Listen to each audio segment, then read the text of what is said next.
Hello, everyone. How are y'all doing? It's been a long time, or it feels like it's been forever.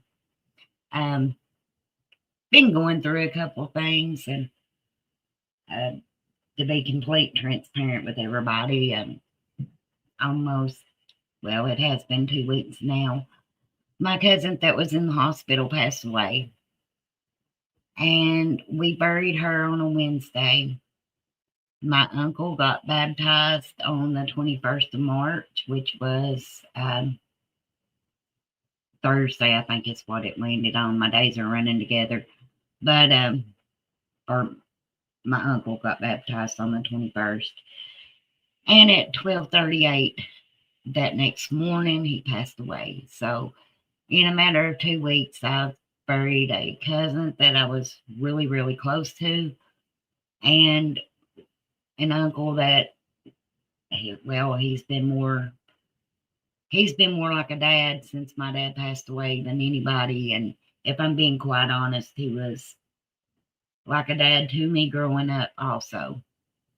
Um, so I took a little time, and as most of you know, that when I get things on my mind, I often go down rabbit holes. Now, some of these rabbit holes I need a rope to get out of, okay? And sometimes I need a ladder, and occasionally I might need airlift. But you can guarantee somebody has to pull me out of these rabbit holes once I get down. And a rabbit hole that I often go down just simply because there's a lot of questions I've always had about this case. And I have to say, since this is Cold Case Crystal channel, not the book club, but or the review channel. I changed that, by the way.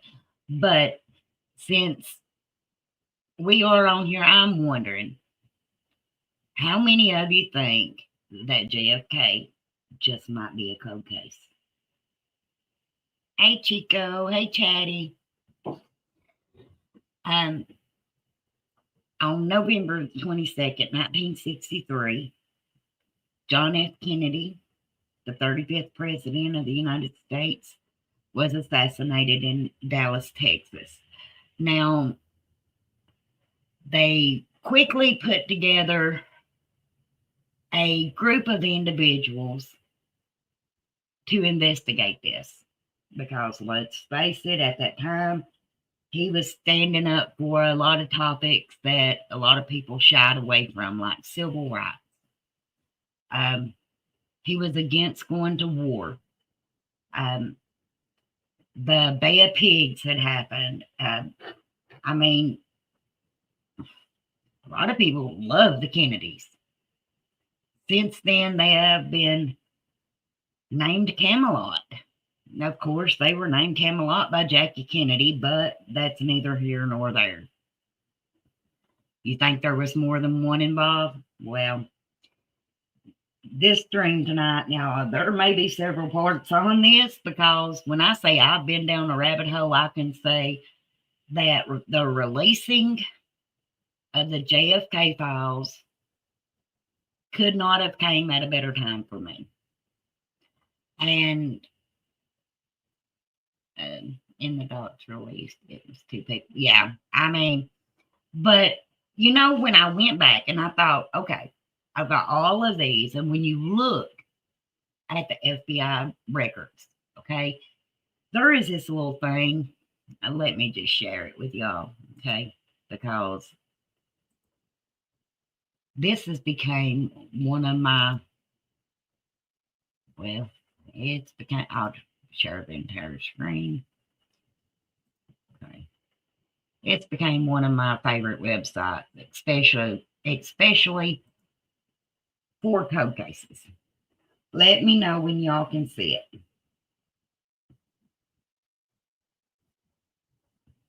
Y'all, there's a vault. There is a vault. And yes, I'm on John F. Kennedy Jr., but there's a whole vault. You can go in here. Don't even really have to do too many FOIAs, because it's just going to reference you to the A to Z index vault. And there's a lot in here. So If you ever get real curious, maybe you were like me and didn't know there was an actual huge vault that you could go to and see everything, but there is. And JFK, when those records came out, of course, what did I do? I went there. Okay.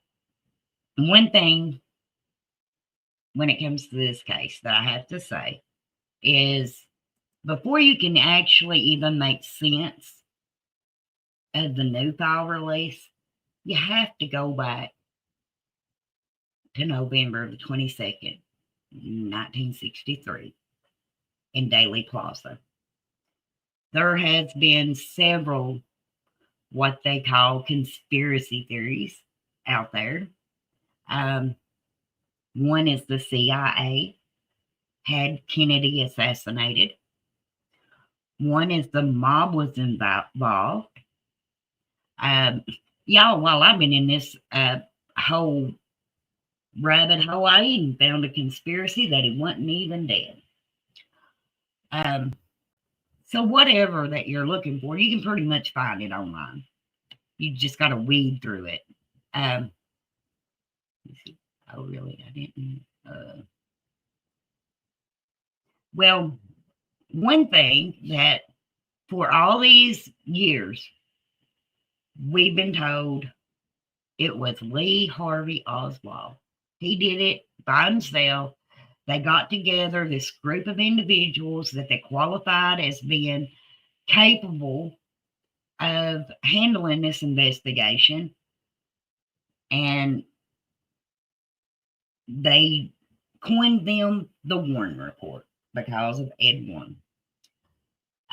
Alan Dolly is also on this committee of men, and he gave JFK bad intel on the bad pigs. So JFK made the comment, I want to splinter the CIA and scatter it to the wind. And he fired Allen. But yet, Allen was like the head of the Warren Commission. He's sitting at the round table with all these other men making decisions on what makes it through this report and what don't. A lot of witnesses' statements didn't make it through. But like I said, when I went back, I had to go back to November the 22nd, 1963, Daley Plaza. And when I did, I'm just going to tell you all, I was ashamed to call myself a photographer.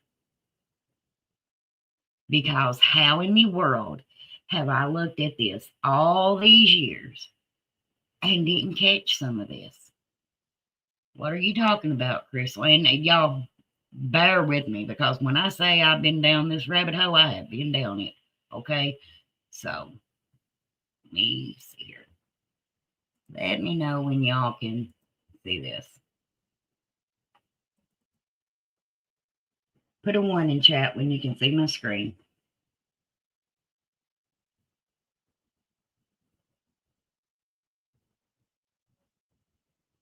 Okay. This is the parade. Here's Kennedy with his hand up. Jackie's looking at him. You can see all the people in the background. Nothing out of the ordinary. Then, after the shot, and we're going to watch the Zapruder, I cannot pronounce it. We're going to watch that film that day. But then I go and I get to thinking, Abraham Zapruder's film is the only film that we've saw. Question number 1, because that's what tonight's going to be, a whole lot of questions. Question number 1, why? Why is that the only film we've ever saw? There's the next film. It was never gave back to him, though, so it was never released to the public. And just days before, um, all the news stations was reporting on him. Remember, he does that speech where he says he's waiting on Jackie to get there. She's a little bit late. And he said that he felt like he did when he went to Paris, when he had to say, um, I feel like I am the man that accompanied Jackie Kennedy to Paris. And I'm beginning to feel a little bit like that in Texas. And then he makes the statement, nobody wonders what Lyndon and I are wearing. Well, all the news stations was there. So where were they on November the 22nd? They were right here in Daily Plaza. Look at this. Only thing is, why we never saw that film? Do you see what he's holding? He's holding a camcorder. But the only thing that he is actually recording is when the people hit the ground. And we're gonna look at that too. Just a second. Then here's another picture of that. Just so we can get a better look, and y'all know, yes, that's what he's holding. Right there. Can we all agree that that's a camcorder?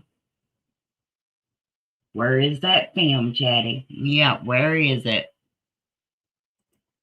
And you would think that after shots was fired and everything, that the first thing he would do would be to sit around and see what's going to go on. But no, not this character. He's running. He's done recorded. Now he's running. Look, there's a camera. But remember, everybody was saying that day that they took their cameras. Well, he's holding one. This guy over here's got a camera. But what is underneath that guy's arm? That's a camcorder. Where's the film? Okay. Wow, it's going wild here. Okay. Then, shortly after, we get this photo. You know, because Lyndon's on Air Force One, being sworn in.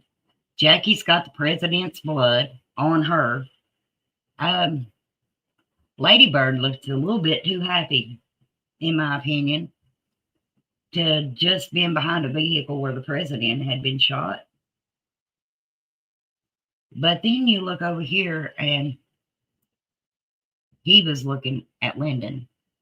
But what was he doing right before that? He was winking.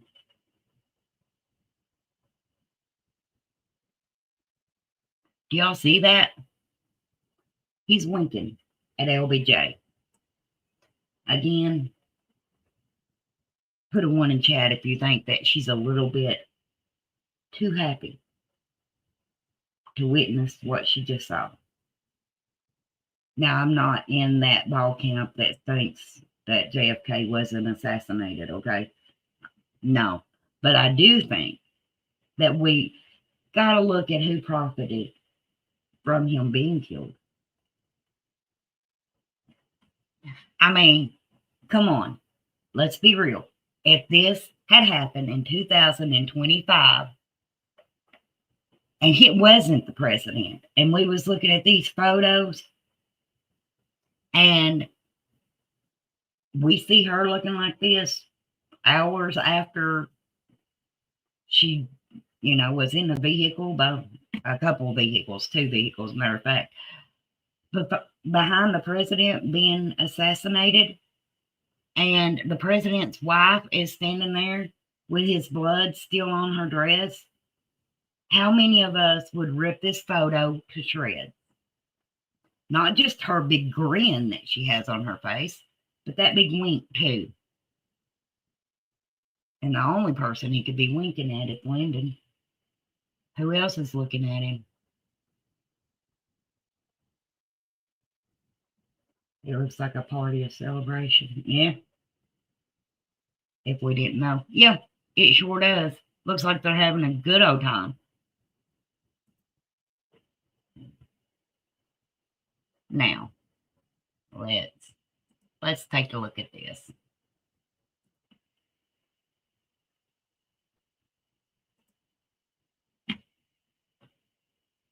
I want you all to watch this.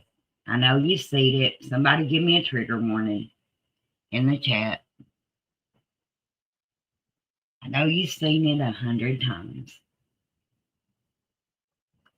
But let's look at it a little different. Because the one thing that has been ripped to shreds is the time in which, allegedly, Lee Harvey Oswald got off the shots. Now, would it make sense to make that time shorter? I gave Jackie credit, though. She said, no, I'm keeping my blood-soaked clothes on because I want them to see what they did. Yeah, it did. It did.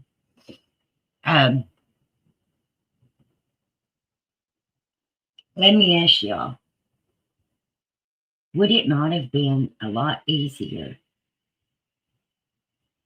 for them to spin their narrative of a lone shooter if they hadn't set themselves up to such a short time span of being able to get off those old 3 shots? Now let's be for real about that. There's a couple ways that could happen where people would think they only heard 3 shots.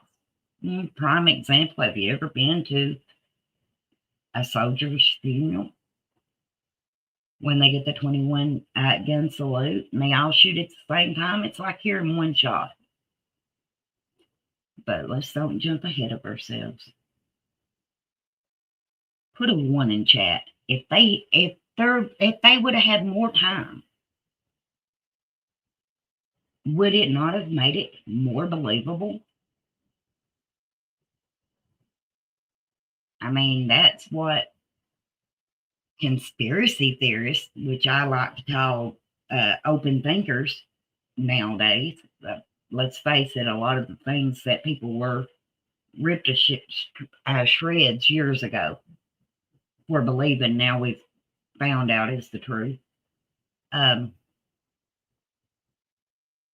getting off 3 shots, and we've got 1 bullet that they decided to make go through the back of Kennedy's neck, come out the front, go down, hit him in the leg, or go into LB or Conley in front of him, go down, hit his hand, make a left, and land in his left leg. You know, the magic bullet. Hey, Heidi. That magic bullet. Let's think about that, shall we? He was allegedly such a good shot that not 1, but 2 of these bullets hit the president. But not only did 1 of these bullets, out of a total of 3, not hit the president, it missed the car and the road. Really? It missed the whole presidential parade. It went all the way over by the underpass, ricocheted off of a curb, and hit a man in the face. But 2 of them hit their mark. Let's watch this with that, keeping that in mind. The holes that the Warren report has been ripped to shreds about has been based on this film. It is what set the time frame of how long they could have got 3 shots off. If it was not for the Abraham Zapruder film, which took 4 years, by the way, to release, they wouldn't have even had a time frame. And only God knows what the story would have been.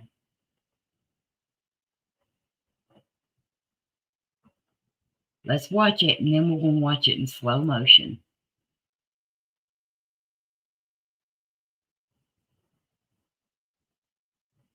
Okay. Tell me if you all see anything strange.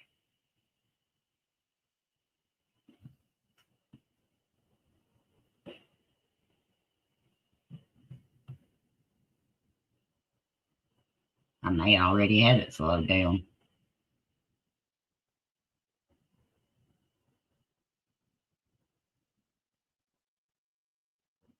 I think I do. Yeah, I do got it slowed down.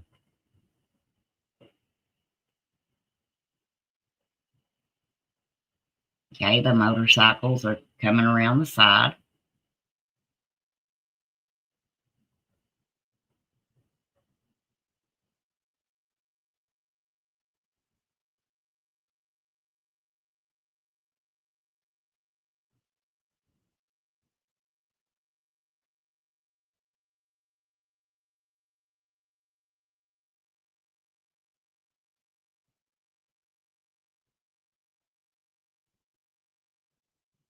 And remember, this was put in colors years later.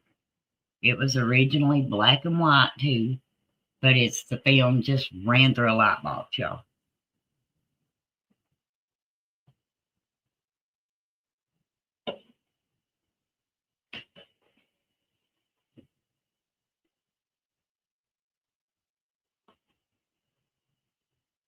Okay. In the lower left corner, you'll be able to see the time stamp per frame, the seconds per frame.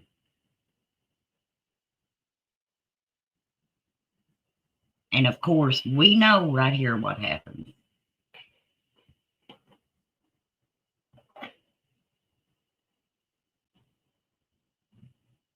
Car just fell out of the sky, first of all. And yes, I know it's cut, but it makes you wonder. That's the first time you see it being cut, by the way. Please pay attention. This is the film, keep this in mind, that set the time frame that they would have to get off 3 shots. This is what they're going by to do an investigation for the President of the United States. This is what they released to the public. Why are they altering it at all?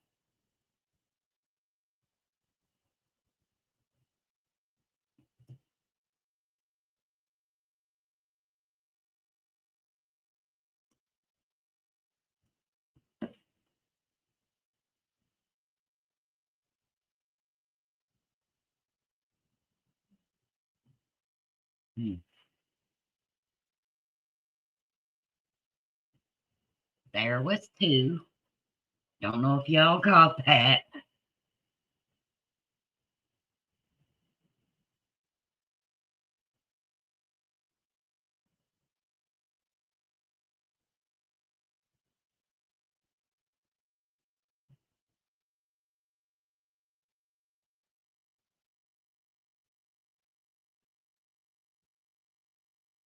Now pay attention to this sign, and pay attention to that frames per second right here as it comes. The most important spot of the whole film.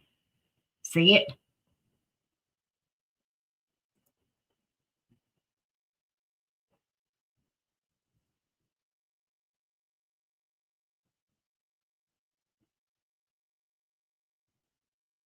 Well, it was actually custom for just like it would be now, for the news station to be there.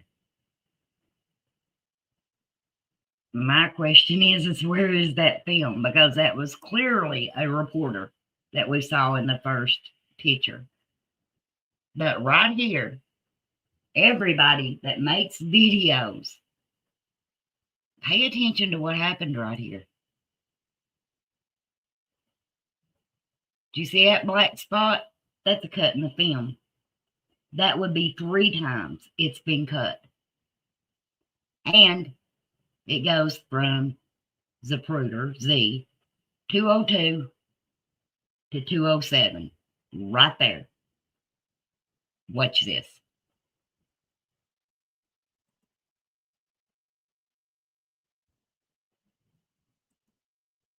And y'all, that's right when that fatal shot was, or the one that actually hit him in the neck, allegedly. Why are they messing with it right here?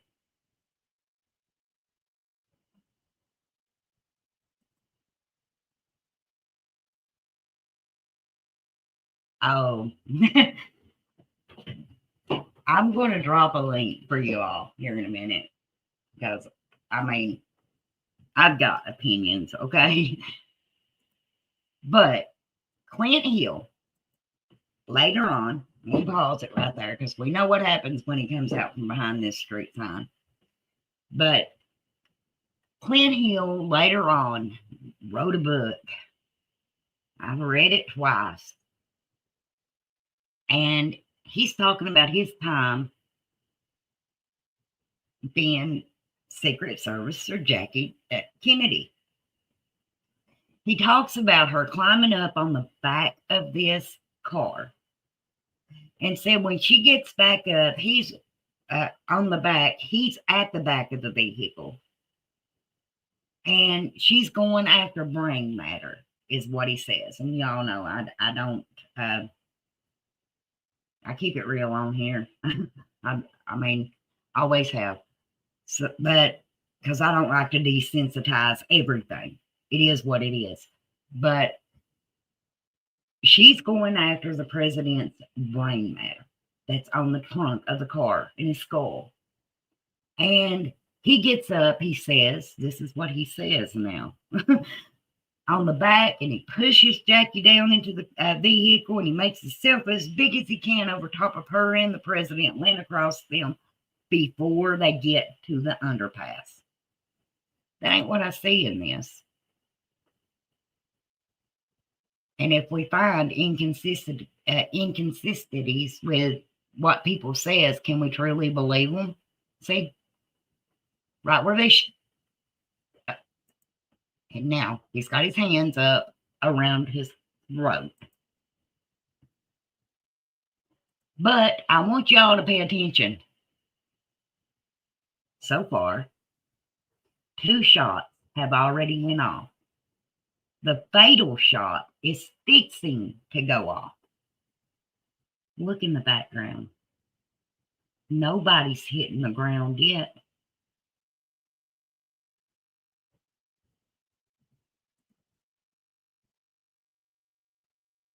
Conley turns around to see what's going on.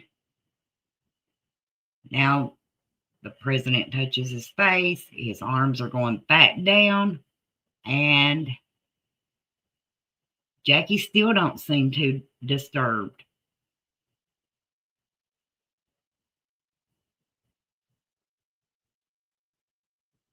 In my opinion.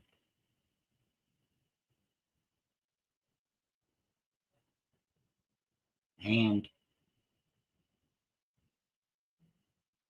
right here is where the fatal shot is took. They're at the bottom of the screen. I'm not zoomed in on anything.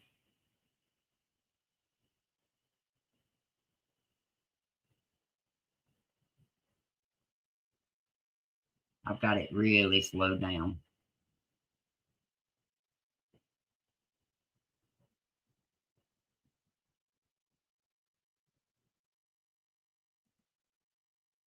His head goes back into the left. Only one way that could happen.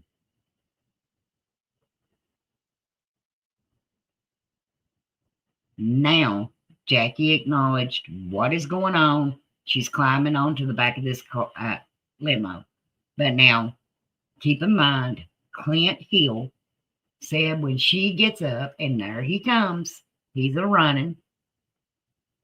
that she's on the back and that he is on top of her and the president by the time they go under the underpass. Tell me if that's what you see.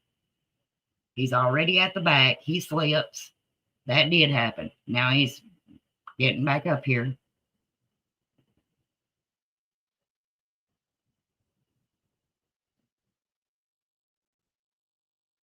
And she's grabbing for something right here.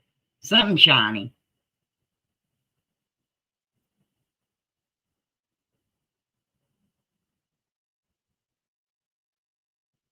He still hasn't made it onto the back of this vehicle, y'all.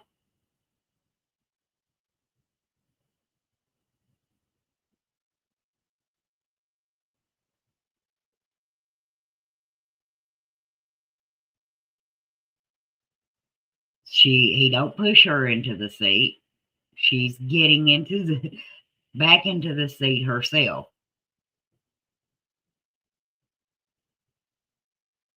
I mean, I'm not a psychic, I'm not a body language person, but I'd say right there, he said, "Get down, someone's shooting."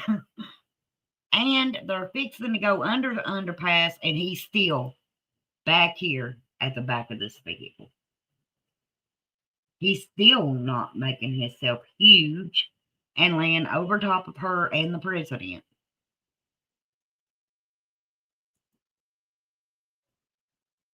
But now that was his sworn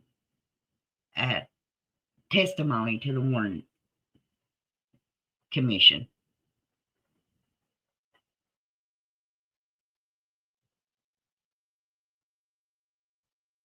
And look, they're going under the underpass. And you can see right here, he's still not over top of them.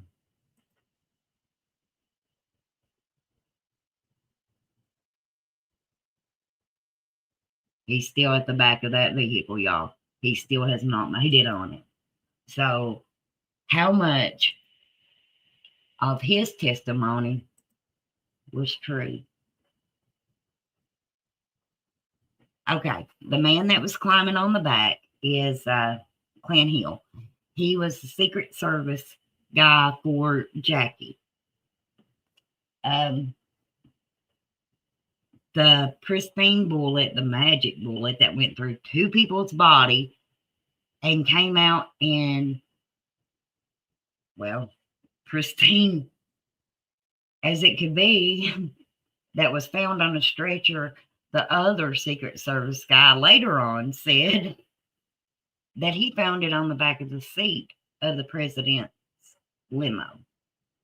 On the back of the seat. At the time, he said he took it off, put it in his pocket, took it in and gave it to an FBI guy. Stories have changed as much as history has. But did you all not see that video has been cut? My big question would be, why? That's the one thing that has been ripped to shreds throughout the years. So, why? Why did they make it 6 seconds when they clearly had 10, anywhere from 8 to 10?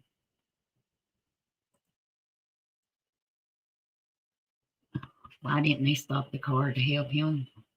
Or the car to stop and everybody to help? Why did they almost completely stop the car, period? If somebody is shooting. Again, those photos. Those photos, and I'll show y'all. I want y'all to look at this because this is, to me, is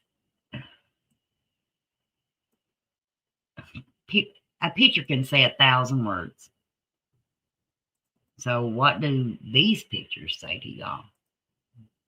Let me put this back up here.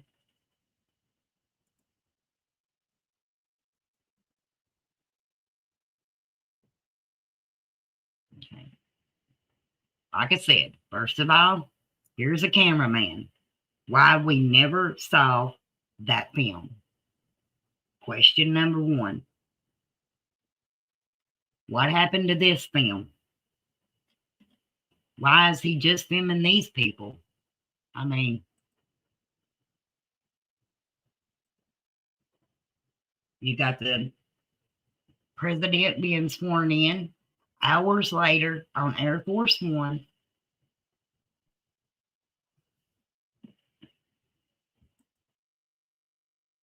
The guy that had the film is running away with the film.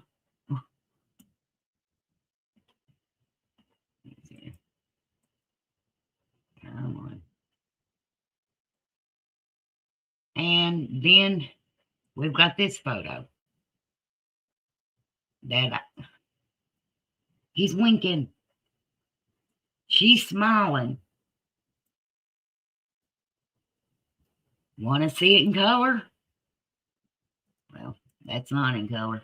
You may not see it in color, but it's out there in color. See? Smiling. She's smiling big enough to show teeth in this one. What wife that loves her husband would stand here next to a woman that just lost hers with a smile on her face like a sow chewing sawbrush? I think all relevant questions. And one more thing I want to show right here.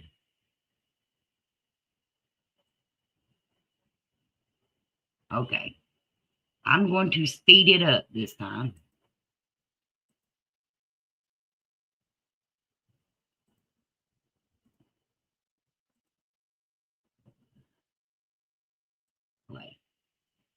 Okay. See, and that's about the normal speed, to be honest with you. You've got that first cut. Okay. Coming down through here. There with the other cut.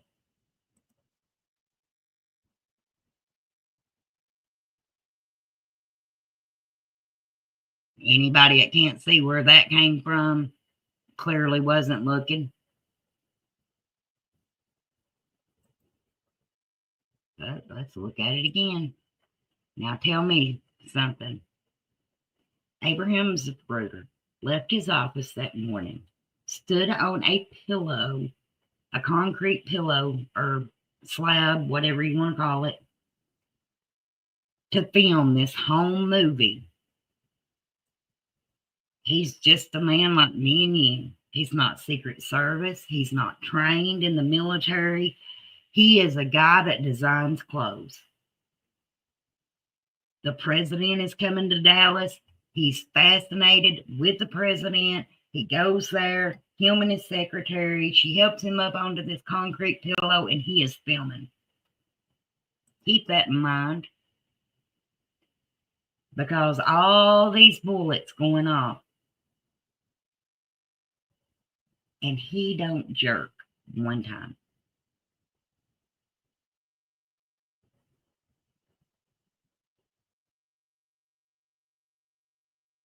He keeps a steady hand. Even when we are seeing the president is being hit,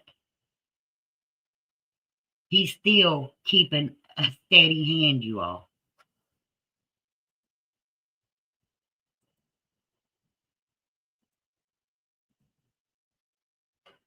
Do you think it was done inside the car? I have heard people say they think it was from the front of the vehicle.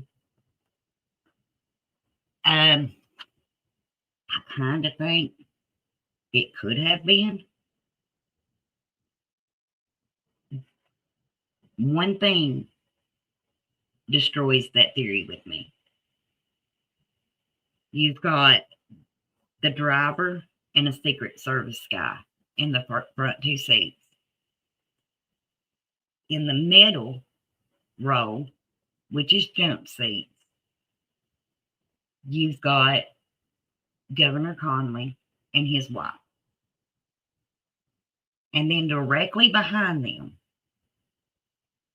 you've got Jackie and JFK. In order for it to have happened in the car, I don't know how Jackie wouldn't have known.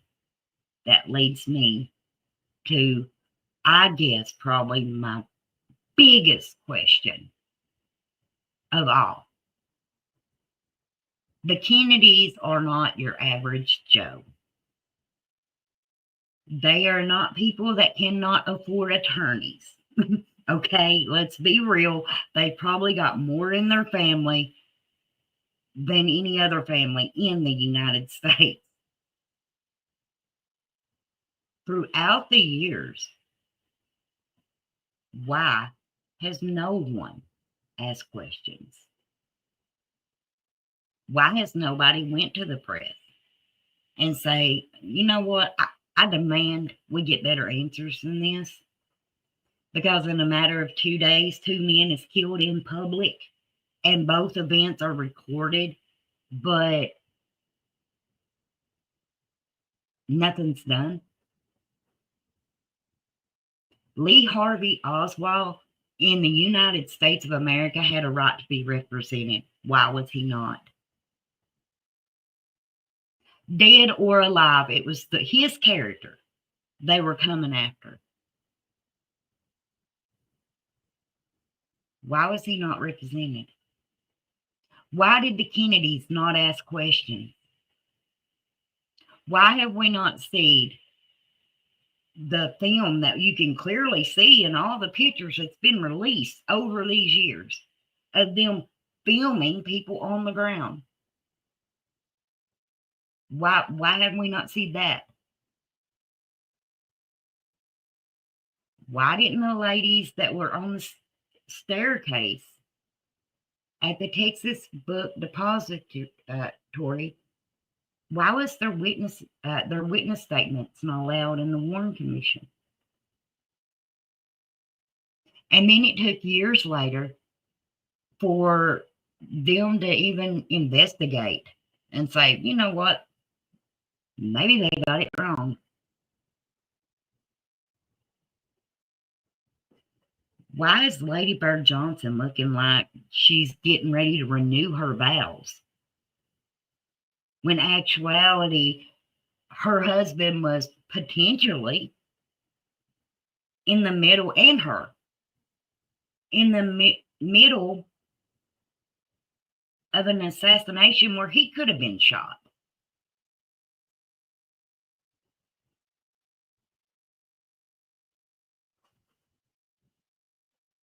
Because that would mean they did it. Yep. Okay, there is another guy on YouTube that has been talking extensively about this. And to give you a little backstory, his name is Michael Francis. He was a mob boss for the Colombo family in New York City. He went to prison, did his time for defrauding the government of taxes on gas. Now, one of the events that did affect his family was a little thing called the RICO. No, I don't mind a bit. Go ahead. The RICO. And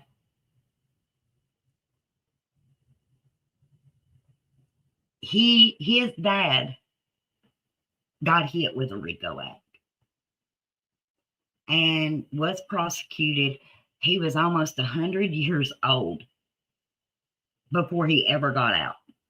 And his dad was an underboss to a main mob boss. And he says they all said they were in on it, and that the CIA employed them to assassinate people. Now, Hoover went forever saying the mob wasn't a thing, even though RFK had been prosecuting organized crime for quite some time, but the mob wasn't a thing. that was things uh, of fairy tales. Just a second. I didn't realize that it may be farther up in the chat, Chico. I went ahead and dropped it. But and yes, it looks horrible on Lyndon. It does. But now this is where I need you to put your thinking caps on. Because Lyndon had a mistress that after her and Lyndon's son was allegedly murdered, came out and started telling all his stuff. And she said there was a party the day before that she attended. Lyndon was there. She named a bunch of people that were there. But the ones that I remember really good was Lyndon, Hoover, Nixon, Gerald Ford. Just a second. Hello, lady. Hey, love. How are you today? I'm doing good. But So, he had this mistress, okay? Lyndon had a mistress, and she was telling all the secrets. Mm. And it's on YouTube, y'all. It's like an hour and a half interview with her, and she names all the major players back then. This woman knew them. And gradually they came out, a couple has anyway, but said there was this big party and that they all went into a room. And when I say all, meaning Lyndon, Nixon, Harold Hunt, Gerald Ford, and some other guy. But anyways, and then when Lyndon came out, he told her he'd never have to worry about them Kennedys again. And the next day, JFK is assassinated. Now, who did JFK beat by 1% for the president? Nixon. mm-hmm. In 1968, RFK was assassinated while running for the Democratic Party against McCarthy. But now it was pretty clear cut that he was going to win. And then who would he have to run against that was a Republican? Nixon. Mm-hmm. Explain to me how in the world, and then I could go into the whole thing that Gerald Ford was on the Warren Commission, but yet he wasn't even in politics. He's the one president that was never elected by the American people. Period. Nixon went into office. He went in with a different VP who ended up with, a bunch of charges of his own, ended up having to step down. He brings in Gerald Ford. Then Watergate happens. Nixon steps down. Gerald Ford steps up and takes office of president. It also makes you wonder, though, with Watergate, what was that truly about now? Yes, girl. Yes. Telling you. Watergate makes you truly think about what documents were they after for them to go those lengths to try to get them.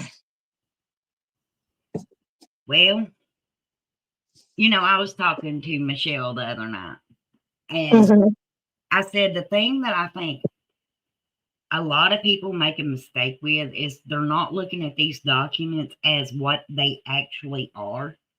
Because I've seen a lot of people say, no, there's nothing really in those documents. Well, a lot of them are re-releases, and we got to keep in mind they're not all released yet.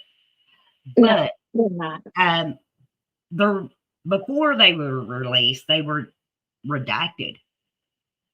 Heavily redacted. Yes, like paragraphs at a time, they were redacted. And this time it was like, nope. But if you go on and look at them, they haven't got titles to them or nothing. It's page by page. You got to go one page at a time. just to see what's on there. They're not in order. Uh-uh. So, I mean, I think this is my opinion. I think they heavily depended on people not doing that, just giving up. Yeah. But let's be real, a lot of these deals was made with a handshake, a cigar, sitting at probably what Madeline described happening the night before JFK was murdered at a party back in the smoking room. Mm-hmm. I mean, it wasn't like they were going to top out. Okay, on November the 22nd, 1963, they're coming through Daly Plaza, and we are going to put a man here, here, here, and here, and this is how it's going down. They ain't going to write that down. But what did No. we get in these files? Okay, we got RFK telling them, well, first the question, did the CIA do this? Second, I think it was a whole team of folks, but that's just me. I think the CIA hired the mafia because they couldn't get anything built. I mean, look at Hoffa. He Well, was yeah. over the Teamsters Union. Uh, and he tried to make a pure fool out of RFK. Yeah. RFK called him a little girl. Why are you laughing like a little girl? When he was talking about stringing people up on meat hooks. But, I mean, we did get that. We got him saying, did the CIA do this to my brother? We also got his little statement, if the CIA uses the mob or mafia anymore, I want to know about it first. So they were making him look like a fool. I mean, that was a memo that he sent to Hoover. He's going after organized crime and they're dealing with them. Uh-huh. And I think that's exactly why they took him out. But I Yeah, also feel like he did push back on his brother's death. He did, but he knew he could only go so far. So why not run for president? And then maybe I can figure out what happened to my brother. But FBI, CIA, mob, everybody was, especially the mob, because come on, let's be 100 now. The man sat here and said, if I get y'all's vote, I got y'all. He yeah. got their vote and then turned around and said, no, I'm going to take y'all ass to jail for organized crime. You So they know, kind of pissed them off. yeah. I mean, and he was prosecuting them. He had an 80% Yep. prosecution rate that increased in those 3 years alone, not counting what he done before they made it to the White House. Mm-hmm. So, I mean, I think it was a huge group. I don't think I'm not talking 70 or 80 people, don't get me wrong. No. Oh, no, because you always got somebody that'll snitch. It wasn't on that scale, but it was a few folks. And Yeah. I absolutely think the vice president knew. Oh, yeah. Because my anytime you look at some kind of crime, what do we say? Follow the money. Mm-hmm. Who benefits from such and such's murder? Well, follow the money. Well, follow who benefited. Yep. And I mean, you've got a string of presidents that benefited. I just mentioned one. Chico, if you think about it, should have never even been in the White House. He never ran. No. And that's Ford. Not only did he not run for president, but he didn't run for vice president either. Should have never happened, but yet here we are. He's a part of our history for some reason. Exactly. And you know what? He went in there, he's like, okay, I don't even care if I'm reelected. What's the first thing I'm gonna do? Pardon Nixon. Mm-hmm. And that's exactly what happened. It's I like mean, You It can't was make this up. And we've been told one of next to the assassination of the president in plain sight. The second tragedy that happened that day, in my opinion, is fake news. oh yeah. I mean, not telling the American people really what was going on. It's been happening ever since. 2 days later, they're like, well, they bought it that time. Let's do it again. Yeah. Unfortunately, I hate to say it, but they did the same thing with MLK's assassination here in Memphis. They did the same thing. Yeah. Yeah, I believe that wholeheartedly. And the story that was told is really not the correct story. Coretta was actually able to successfully sue the United States government for that. Just FYI, y'all can look it up. She was.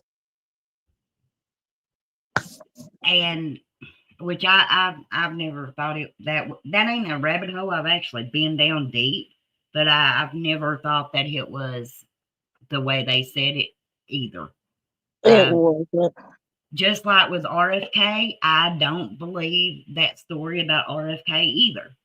Nope. And I'll tell you why, because all through my life, 1 plus 1 equals 2. 2 plus 2 equals 4. Okay. And a 22 caliber gun, first of all, my daddy jumped my butt for owning one. He said, you do not be packing that, because I work night shift. My husband bought, if anybody knows, that's a small gun. My It is. husband bought me a 22, you know, revolver. And that's what Sirhan had. My dad, I was so tickled that it was so cute and little, and that's the way I looked at it. And I showed it to my dad, and he said, sell that thing. I said, well, Daddy, he said, that won't do nothing but bruise somebody. My mama said, piss somebody off. Yeah. And I said, well, Dad, I ain't planning on killing nobody. He said, you don't ever point a gun at somebody if you ain't planning on killing somebody. Yeah. That was my daddy's outlook on it. So a 22 had 8 bullets. Let's count them. Let's do the math. One went into the door frame behind RFK. Uh-huh. LAPD dug it out. There's one shot. Paul Schrade got shot in the side of the face. There's 2. They pounced on him. 5 other people got shot. One man was shot twice. How did RFK get shot, 3 or 4 times? He didn't have time to reload. And it was on video, or It was all on tape too. Yeah, it was I all mean, on tape too. Because I remember watching it, and then I remember there was a whole debate about Sirhan, and yada yada. And I remember some people were defending him. And at that time, and my age, I'm a hell of a lot younger, so I didn't understand. And it wasn't until I got older and I started understanding JFK and all of that that I was like, huh, I see what people are talking about now. I think that the American public should be more outraged than what they are. Let's face it, we get mad over everything. Okay. Especially in 2025. Don't matter what side you're on, and I'm not saying anything political here, but people can get offended. Quick. Why are we not offended that they've been lying to us since 1963? No, If you're you look absolutely at right. what they released, they admit to involving the mob. Because why would RFK send Hoover his little memo that said, please inform me before you ever use the mafia again, end quote, again. Well, You got to understand what they were doing back then. They were sending these people into places that the government really couldn't afford to be, like to kill other Mhm. leaders. They tried to poison Castro, and it failed. And in these documents, we get all these covert ops. I mean, that I would have understood. Redact that stuff. Don't tell what foreign leaders you've been trying to kill, but then Well, no. Castro had already, like, especially like the Bay of Pigs, they had already said, yeah, we trying to off him. We're Oh, trying to yeah. like I mean, I totally get it, but they were using the mob to do it. yeah. Well, it's And not gonna work if you're telling him we're gonna come for him too. well, I mean, I think that goes a little deeper too. But It because does. I mean, let's face it, Vietnam War was something Kennedy didn't want to go into. Now, don't get me wrong. Do I believe in this Kennedy curse? No, I don't. If you read what half of these people did, bad decisions, got a lot of them in trouble. Including Kennedy. He was. Sure did. He had wrong people around him. He made a lot, and so did RFK. I'm sorry. I'm gonna And be honest. They did. exactly. And I mean, let's face it, when going down this hole, you can't get down this rabbit hole without landing in the rabbit hole of Marilyn Monroe, Martha Moxley, um, Chappaquiddick. I mean, every one of them. Don't get me wrong. Don't get me wrong. I I'm not saying they're saints. I'm not saying they should be worshipped. I personally don't believe anybody should be. But to have a president, I don't care if people were for him or against him, and then the government just flat out lie to the American people. If they can do that with the president, what do you think they're doing here with the minimum wage people working? I'm gonna say with anybody. Yes. You It trying ain't to tell even me there minimum ain't wage. corruption there? If they can kill the president and get away with it, you mean to tell me that John Doe on the street is getting the coverage that he should?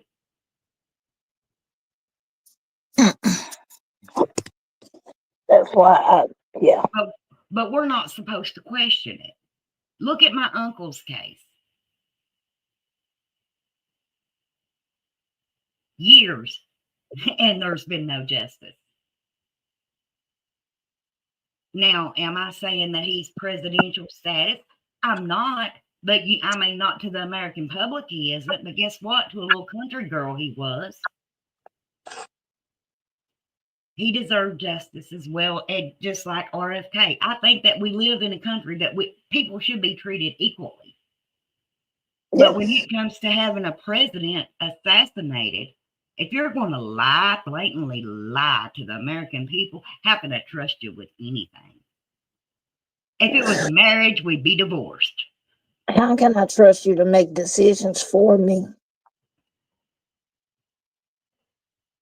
for the people of your state, of the country? And it goes hand in hand. That I mean, you're right. If we're lying about crap like this, what else would y'all do? Especially if you make money off of it, like trafficking. Yeah. Do you honestly think our government don't know what's happening with all these children? If Oh yeah. people think that, they're being blind. I think that we're at a time where we need to question everything. Well, ask the CIA how drugs got here. Ask them that. Well, I mean, cartels and No, no, no, no, no. They were loaning planes to the cartels to get it here. You know that, right? yeah, that's what I'm saying. The government was Mhm. bringing it in through the cartels, and Yeah. They I were mean, loaning them private jets to bring it over here. And then they wondered why we had a drug epidemic. Huh. you know, I personally, in the last 2 weeks, I have saw two very strong people in my family be buried. One with lung cancer. The other one, last year, her dad had the flu and passed away. This year, we were told right up until she passed away that she had the flu, then to find out it was H1N1, but still something that, should be able to be overcome. It's a sad time when they would rather keep us sick for money. And that, I believe that wholeheartedly. You mean to tell me that they can come up with all these gadgets? I mean, I can say, hey, Alexa, I'm needing bread, and she's going to order it. But they can't come up with something for cancer, y'all. You all, you really think that? No, I think they do have the cure, but I make more money off of you dying. Yeah, yeah. They make money off of keeping us with diabetes and, um, the food that we have, that we eat, like just simply going to McDonald's, Hmm. has twice the ingredients than the UK does. Just like half the food here is banned there. Yes, like red dye 40, red dye 5. Hmm. Well, we got those in our Fruit Loops. They putting poison in our Fruit Loops. I Yeah, mean, it is a sad time when you can't even trust your own doggone Fruit Loops, y'all. I'm just being real here. yeah. And like I said, November the 22nd, 1963, in my opinion, had they been using like fake articles and stuff before to scare the American people? Absolutely. But they kicked it up an extra notch. 2 days later, they done it again, in my opinion. And I mean, if people want to call me a conspiracy theorist, they can go right ahead. Because, like I said, now I think that means free thinker. Well, I'm gonna say I'm right there with you because I never believed that one bullet magic bullet bull crap. Y'all Yeah, can that tell wasn't that. Matrix, No, y'all. Bullets don't go left, right, up, down. They ain't making U turns. no, no. That's why I ain't never trusted that. And like, yeah, I know it was before my time, but my mama is very big on history. So I had to be big on history. I even did a report on the Bay of Pigs and all of that. So I knew a lot about JFK and RFK, especially dealing with that report. And half of the stuff I learned, like I said, I really think it was FBI, CIA, and the mob involved because he was a threat to every last one of them. I do too. And I think the people that witnessed it that day, I think they do think they heard 3 shots. I do too. But like I said a minute ago, if you've ever been to a soldier's funeral and saw the 21 shoot Yeah, 21 gun salute, salute. Yeah. then if you've ever been there and you think back, what does it sound like? It sounds like one shot. Hmm. Now, let me pull this up because I want y'all to see something. And we're going to have to get in the Google car. Get your seatbelt on because I'm not the best driver. But Michelle says, oh, Lord, she can do the car all right. But now when it comes to the airplane, because this right here really, really did surprise me. Let me see here. Just a second.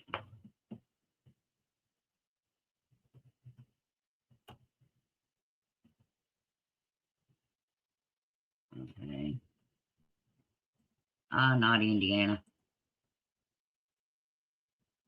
Okay. Just a second.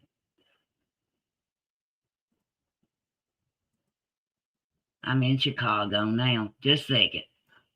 How many daily plazas do we have in this world? Too many.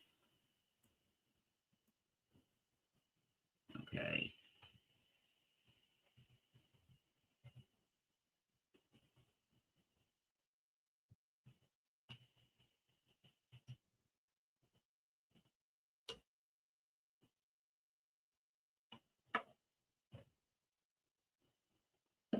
That is not what you're supposed to be doing.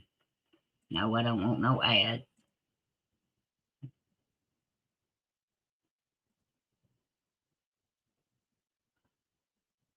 Just a second. Let me try to pull this up. Can y'all hear me? Yes, ma'am. Okay. Google Earth. It's trying to give me some knockoff Google Earth. I knew that didn't look like what I'm used to up here. I knew. Okay.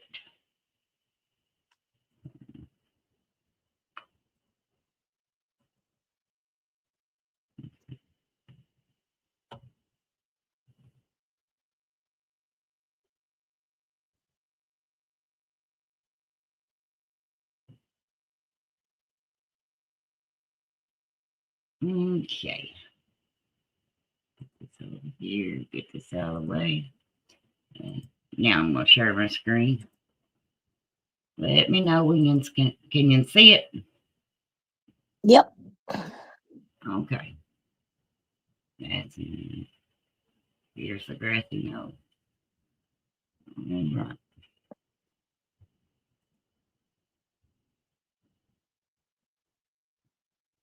Let's go right here. Okay. Right here is the concrete pillar that Abraham Zapruder was sitting on the day he shot that man. Mm-hmm.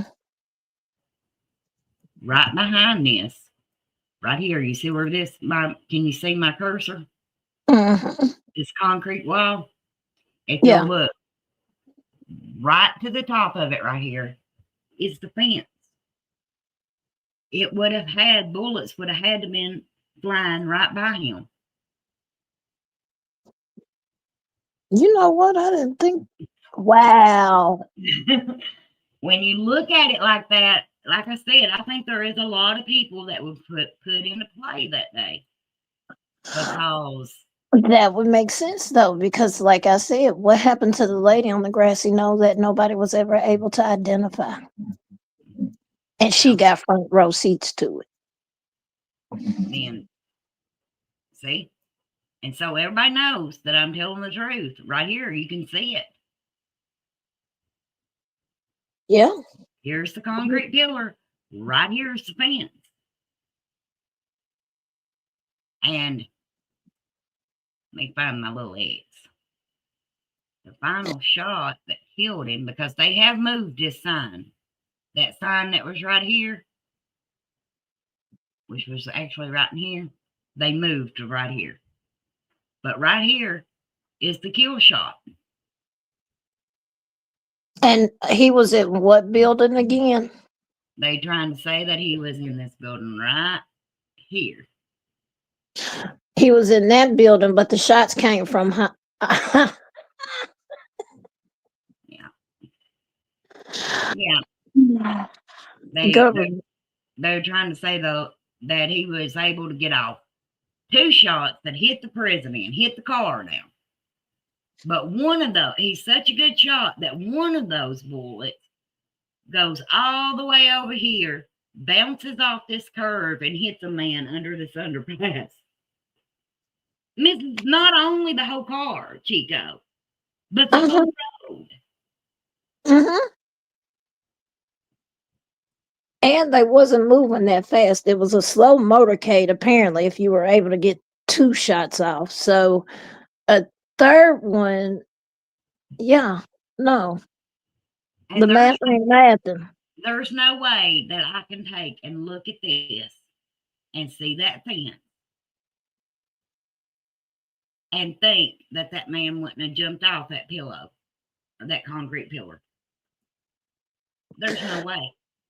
I'm telling you now, if I heard shots behind me, I'm getting down. Oh Or yeah. I'm firing back. I don't care that it is the president. Man. You know what? He's a grown man. He's gonna have to say to himself, I'm getting down not my taking- money. I'm not Secret Service. I'm not taking that bullet for you, my guy. I mean, I never made no vows when I came here to watch you in this parade to save your life. I'm sure not just going to record it and hold that steady hand the whole time. No, you're right. You're out. It's not the math ain't math, and like you said, the 2 + 2 ain't equaling 4. It's But now, not. we're supposed to believe this cockeyed story. But now, how would the military do it? Let's look at this real here. Okay. Right here is the Texas Book Depository. And here's the Dow Tech building where Mm-hmm. I actually think one of the bullets came from. Here's your grassy knoll. Then right over here, it has often been thought that another shooter could have been. What does that make? A big triangle. And how would the military do it? Right like that. With walkie talkies And or radio. if the first shot is to let everybody know to shoot, they could shoot all at once, and all you're going to hear is still Oh, it's going to sound like one. yep. I mean, but there ain't no way of looking at this right here, and you going to tell me that little fat guy stood there on that pillar and held his hand just completely still and made that perfect film without jumping and ducking tail? Didn't happen. No way. Not unless he was a plant.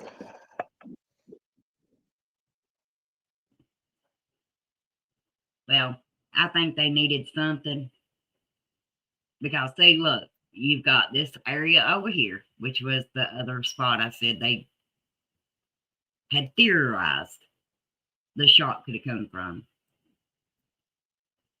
Then straight across here, you've got the grassy knoll, the fence. Then you look straight back here. There's the Dowtech building. There is the book depository. Now, these trees weren't here in 63. They wasn't quite this big. So who's to say a shooter wasn't here? Because if everybody, I mean, all the documentaries made the same point with, whoa, where am I? In the sky, buddy, in the sky. Here we go. Okay.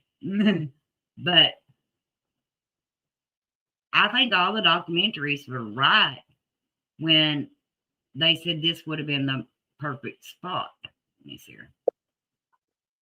To No, I agree. actually shoot him. Because let's get right here to this fork in the road here. Because they made the left. They go down through here. Coming from here. Now, if we do that, am I in the wrong spot? Ideal. I am.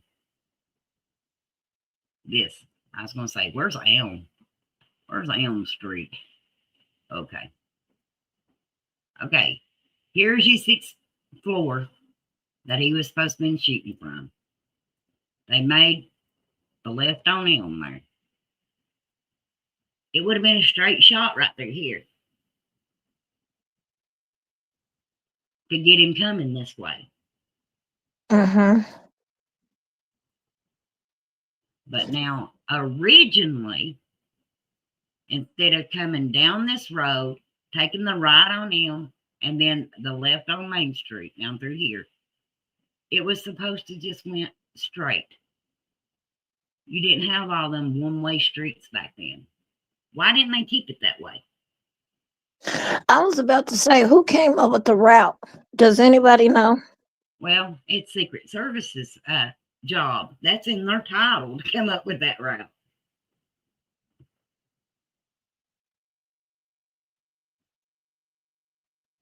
And how late in the game did they change that route? Like, was it the day I think it before? was 48 hours before he arrived at in Dallas. James Hmm. Files, actually, James Files actually did a documentary confessing to being the man at the grassy knoll, and he says that when he got in Dallas, that he met Nicoletti, and he said the route they've only made one change, and instead of going straight, they're going to go down on M and make or down on Houston and make a right or a left on Elm Street. Hmm. So, and he was mobbed up. I mean, so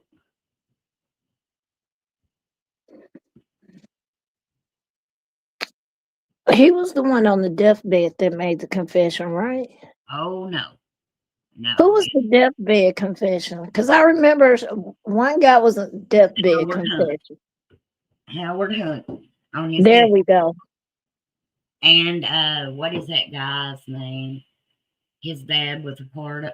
Said his dad was a part of it. He's an actor. What is his name? Oh, I'm. Hmm. Just a second. I'll Google it. Should be as simple as what I can actor. see his face, but I cannot. Because I know, yes, because I've seen so many documentaries on this too as well. And like you said, all the theories were the same. It wasn't one bullet. Yeah. Okay. Right there. Woody Harrelson's dead.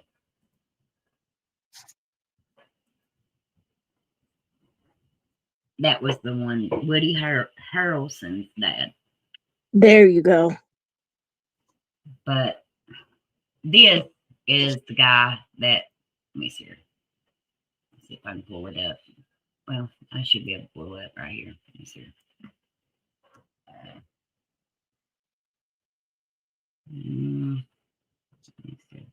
I think it's I shot JFK.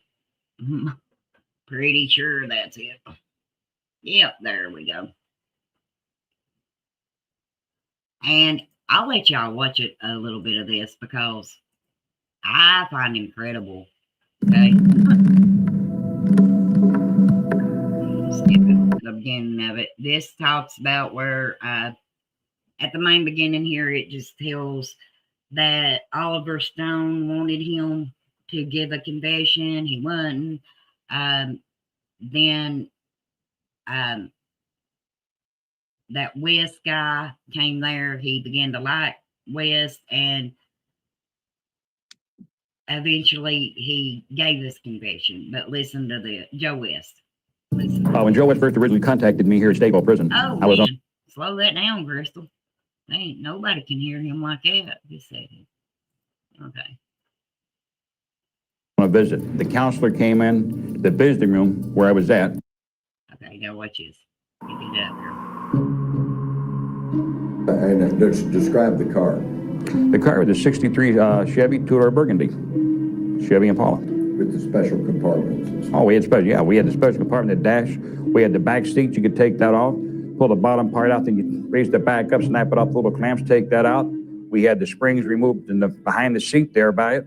We had little racks well in there so we could mount weapons in there. I think it's also important to know that this man is in here with on murder charges. So I mean, So now you got your weapons, you got your loads, you got your car. How did it come together after that? Well, just before I left, final instructions was Chuck told me, he said, I want you to leave first thing in the morning. He says, and I don't want you driving at night. He said, I want you on the highway with a lot of traffic during daytime where nobody pays any attention to you. Let's go back. Give me a date or approximate date. I don't remember the approximate date, but I went down like a week before the assassination. I want to say I was in Dallas, in the Dallas area 5 days before the assassination took place. That's interesting, ain't it? Mm-hmm. And guess who his controller and Oswald's CIA controller was the same person. But when he gets to Dallas, he is set up with Oswald and he's sighting these guns. Now, this is another important thing about the Kennedy assassination. In these new documents, well, in his autopsy, and I'll show that in a minute, it said that his brain weighed 1,500 grams. Okay? That is a little bit larger than the average brain. How in the world was it the correct size, Chico, when half of it or 1/3 of it was blown out? And according to Clint Hill, he could look down in the president's skull and there was nothing. Yeah. Because I remember that it was described, unfortunately. I mean, not trying to be, desensitizing, but I remember it being described numerous times. There was a chunk missing. Yeah, but yet his autopsy shows him with the size being 1,500 grams. Well, that's actually larger than an intact brain. How is that possible? You can't have both. So where did y'all get the rest of it? Good question. Good question. But now after this documentary came out, because this is old, okay? Yeah. This guy's dead now. But after this came out, he says in this, and you all can go and watch it. It's an hour and 30 minutes long. All you got to do is type in on YouTube, I shot JFK. It'll take you to this. But he says that the gun he shot JFK was the fireball, and it was loaded with a mercury round. And that he told Joe West that if they tested the president's brain, they would find mercury in it. Well, of course they would. Mercury don't go away. No. And somehow, in the midst of this, y'all, now, in the archives, they lost his brain. Cap. I didn't stutter on that. They lost Cap. the president's brain in the archives. Cap.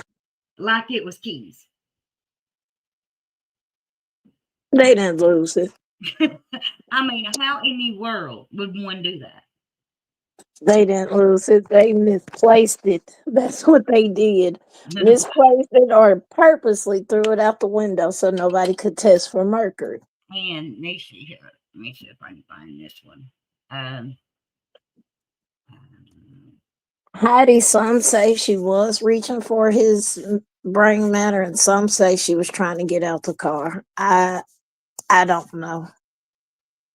And some say that she bent down and shot him herself. I mean, you can go, and what is the bad is that you can go down any one of these rabbit holes, and if you stay there too long, you'll be like, "Boy, I'll be dog."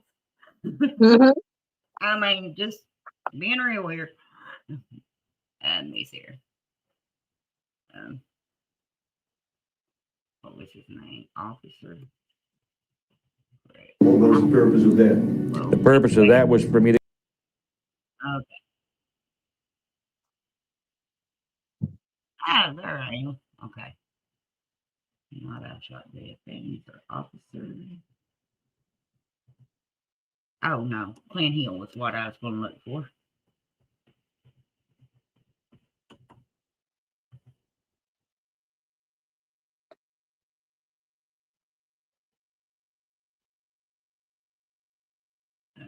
Okay, let me see. Okay, here we go. Get up here, buddy. Mm.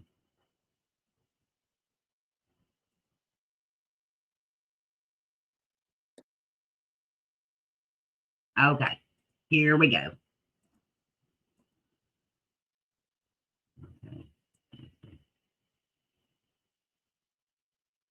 This is the guy that climbed on the back of that limousine a minute ago.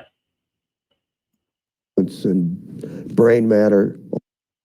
Okay, here we go. For President and Mrs. Kennedy.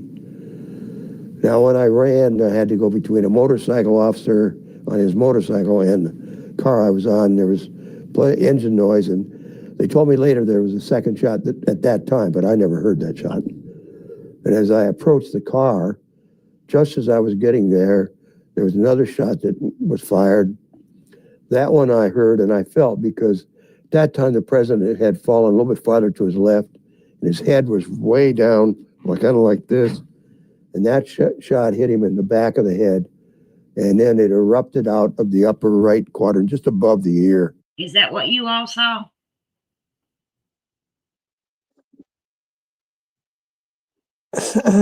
No. I'm sorry. I'm sorry. I'm not trying to laugh, but I'm just sitting here trying to.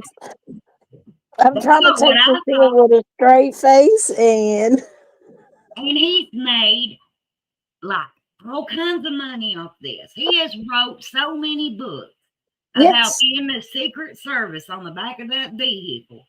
And I mean, God rest his soul. He died last year or this year or whenever, just a couple months ago. But this is hogwash. Which was still attached to the scalp, forward like a flap, kind of. And out of that wound gushed blood and bone fragments and brain matter all over the back of the car, all over me, all over Mrs. Kennedy.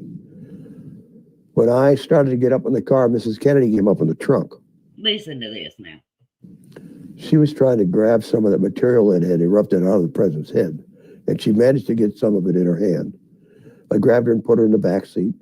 Did he? We all just watched Abraham Zapruder's gold mine of a film that's been cut in 3 different places. Is that what we saw, Chico? and it also took him 25 years to get on the back of the damn car. Yeah. I'm not sure he didn't ride all the way to Parkland Hospital on the back of that vehicle and standing on that running board, just to be honest with you. I ain't seen none of that, sir. His body fell to his left into her lap. The right side of his face was up. I could see his eyes were fixed. There's a hole in the skull. I could see in that hole there was no brain matter left. Did you hear that? Here, I'll play it back for the archives so they can tell me what they lost. Who's right here? Was this brain of normal size? Was it not there at all? And if it was normal size and you lost it, how'd you do it in the archives? Okay. I mean, it's not like you put it on your counter and just misplaced it. It wasn't your car keys. Or was it not even there? Lap. The right side of his face was up. I could see his eyes were fixed. There's a hole in the skull. I could see in that hole there was no brain matter left. There was no brain matter left, is what he just said. It had all been. I assumed he had passed. He was dead. So I turned and gave him a thumbs down to the other agents on the car behind, because they hadn't had a chance to react like I did. No, they hadn't. Why? They hadn't reacted like him. Matter of fact, I didn't see none of them react like him. But you know what? I have took a lot of time to read his books. And if I can say anything about any of them, I think this man right here had a big obsession with Jackie Kennedy, to the point that I think he might have been in love with her, in my opinion, allegedly. Oh, it was that bad. Oh, I think it was that bad. Oh, So you've got, let's recap here, y'all. We have got Secret Service on 3 other limousines. And they had a car directly behind the president that was filled with Secret Service. They had motorcycles on both sides of this presidential parade. And only one Secret Service guy comes running towards his vehicle. Why? Was he running to protect the president, or was he running because the woman that he was infatuated with was in that vehicle? that's a good question because I didn't know that part. I did not know he had a secret. Oh, he ended up losing his wife later on. He don't go into details. He says being a Secret Service member took much from his life. And then later on, when Jackie Kennedy died, he describes sitting in his home and that President Clinton wanted to know who the guy was that ran towards the president's limousine that day. And he was informed that it was Clint Hill, who was the second man, Secret Service, next to Paul, in charge of the First Lady's detail. And President Clinton asked him to come to the White House because he wanted to meet him. And I quote, "When the president asked, you go," is what he said. And all through this, you should hear how he describes Jackie. Because even her pregnant, he describes her as being elegant, which I understand. But he also uses a word that I would not think that Secret Service would use, and that's gorgeous.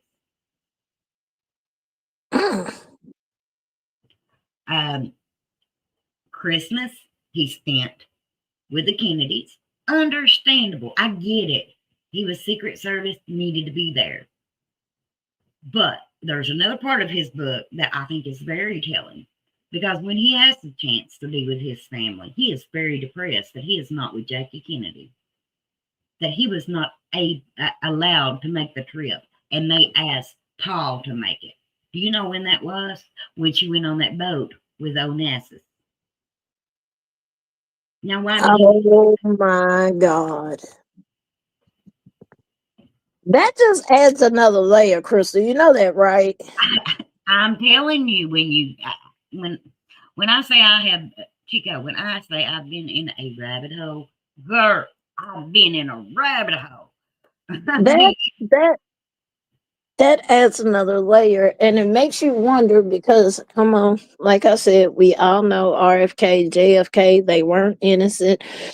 JFK had a whole affair with Marilyn, and Marilyn kind of got hooked on JFK, and JFK was like, "Look, brother, go tell her it's over with."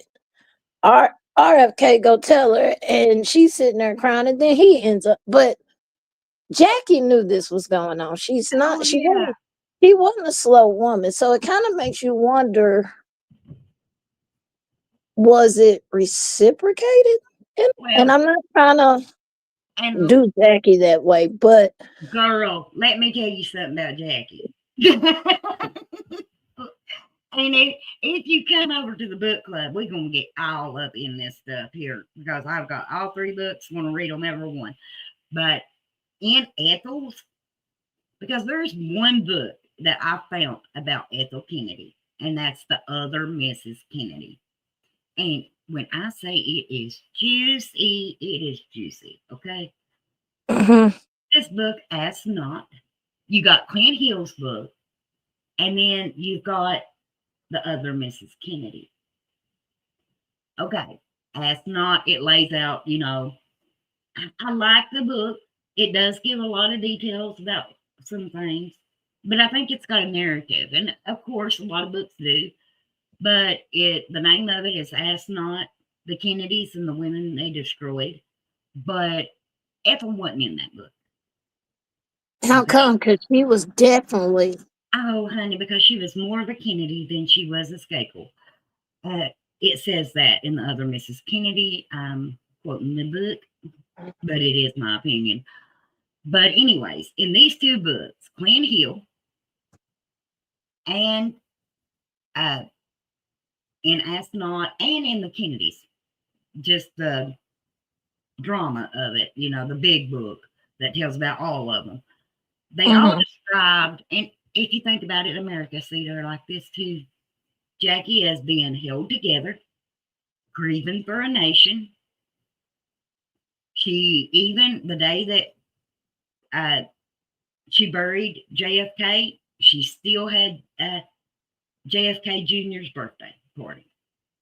She had it all together. Honey, do you want to know what she did when RFK was assassinated? Fetal position on the floor crying. Ethel got aggravated at her. Oh, wait. So, and Ethel got very, very upset that RFK was spending so much time with Jackie after JFK was assassinated. Give me just a second. Just let me read a tidbit from the back of that book. You know what? I heard that though, but I wasn't. I mean, that's a line you just don't cross. Your brother? Lord have mercy. Okay. Listen to this. And this is just the back of this book, okay? It tells you how deep this book goes into. But it is about Ethel. It's all about Ethel.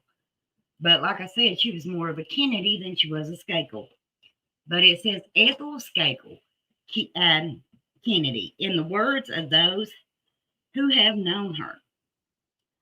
The first one is Jacqueline Kennedy, Ethel's sister-in-law. Ethel's a baby-making machine. Wind her up and she becomes pregnant. Sister, yes, honey, that's what she said about her. Now, writer Truman Capote said Ethel Kennedy has the mindset of a vulture.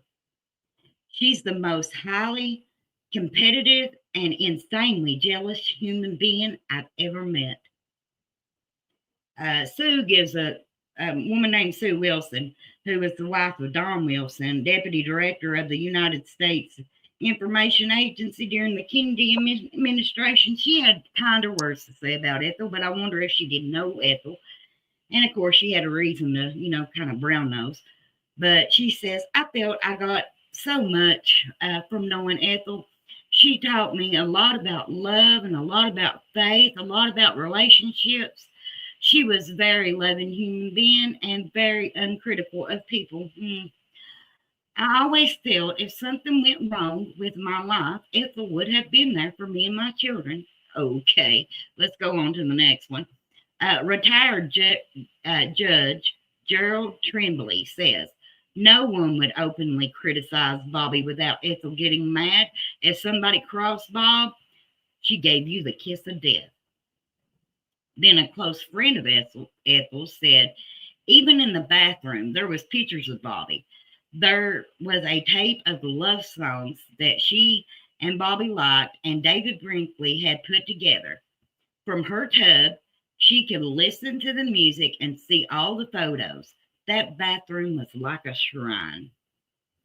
Then newsman Roger Mudd, and I can't help but think of that name and then think back to what was his name? Abraham Lincoln. That's where the name, your name is Mudd, come from. Anyway, because he hid his assassin. But anyway, newsman Roger Mudd says, the minute I gave signs of not being on the team, I was off the team. I came to realize that it was a professional mistake to have gotten close to Ethel. And then the last, but most definitely not the least, David Kennedy.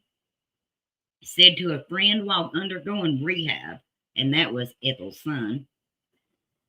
Those stories about what a big, happy family we had at Hickory Hill were all bull crap.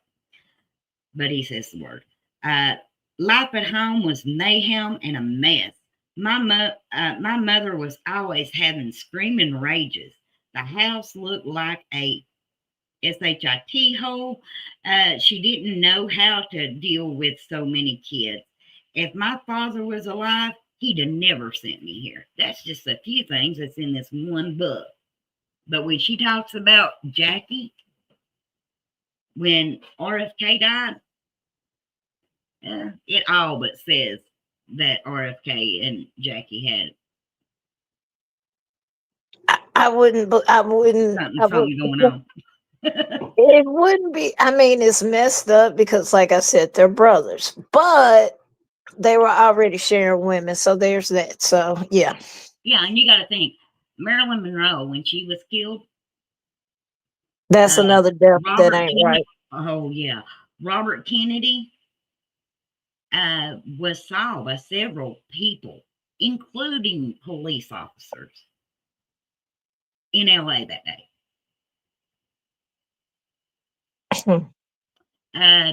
There was a secret recording, according to Ask Not, of him yelling at Marilyn Monroe the day before that she dies and saying, "Where is it? Where is it? We need it." And then you hear a big thump. Well, it was well known that Marilyn Monroe documented her life in a diary. They called it a little red book. And it's believed that the mob, which if you do watch Michael Francis, he's on YouTube, he speaks about his dad. And guess who his dad was sleeping with? Who was a mob boss? Marilyn Monroe.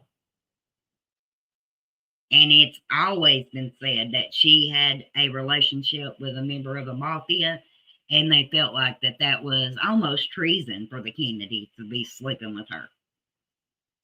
It really was, but Marilyn was a broken woman.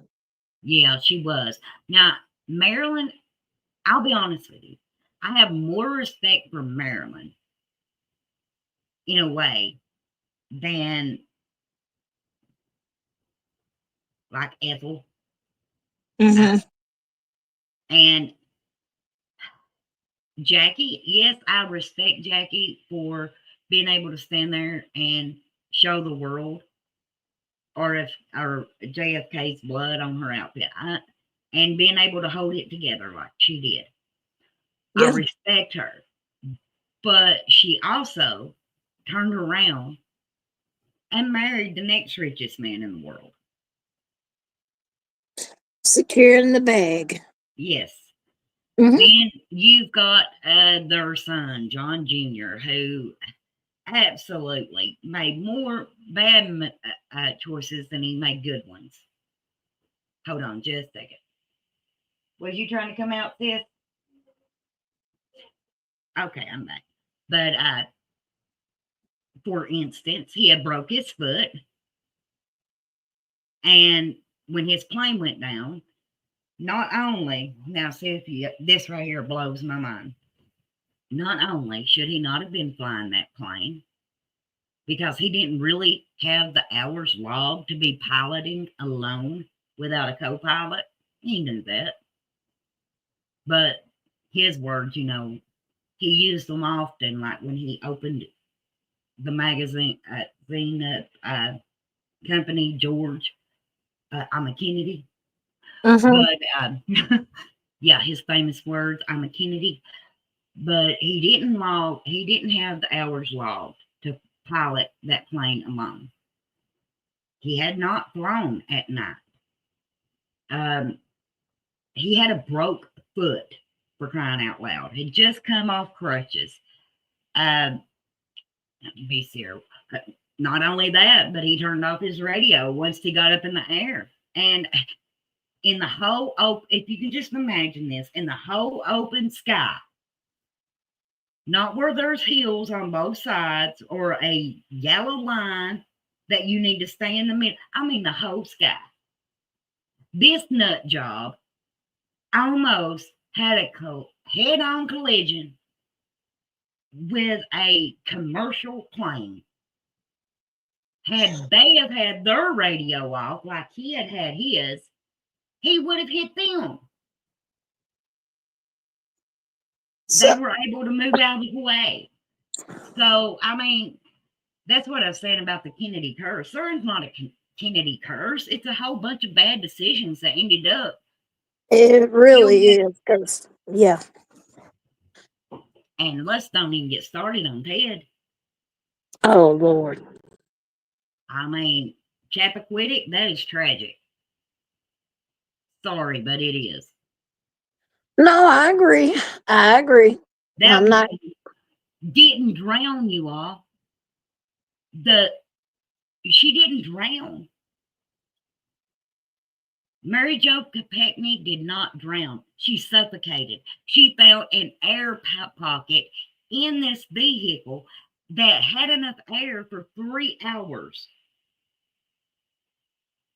While this scrub decides to go back to the party, get two friends, come back there. Can't get her out, they say. This is their story. So he takes and swims over to a doggone ferry. Yeah. But now going back to this party, he passed several houses that had lights on. He passed a fire department, a police station, and didn't get her no help. She was in that vehicle for 3 hours before she suffocated. She didn't drown.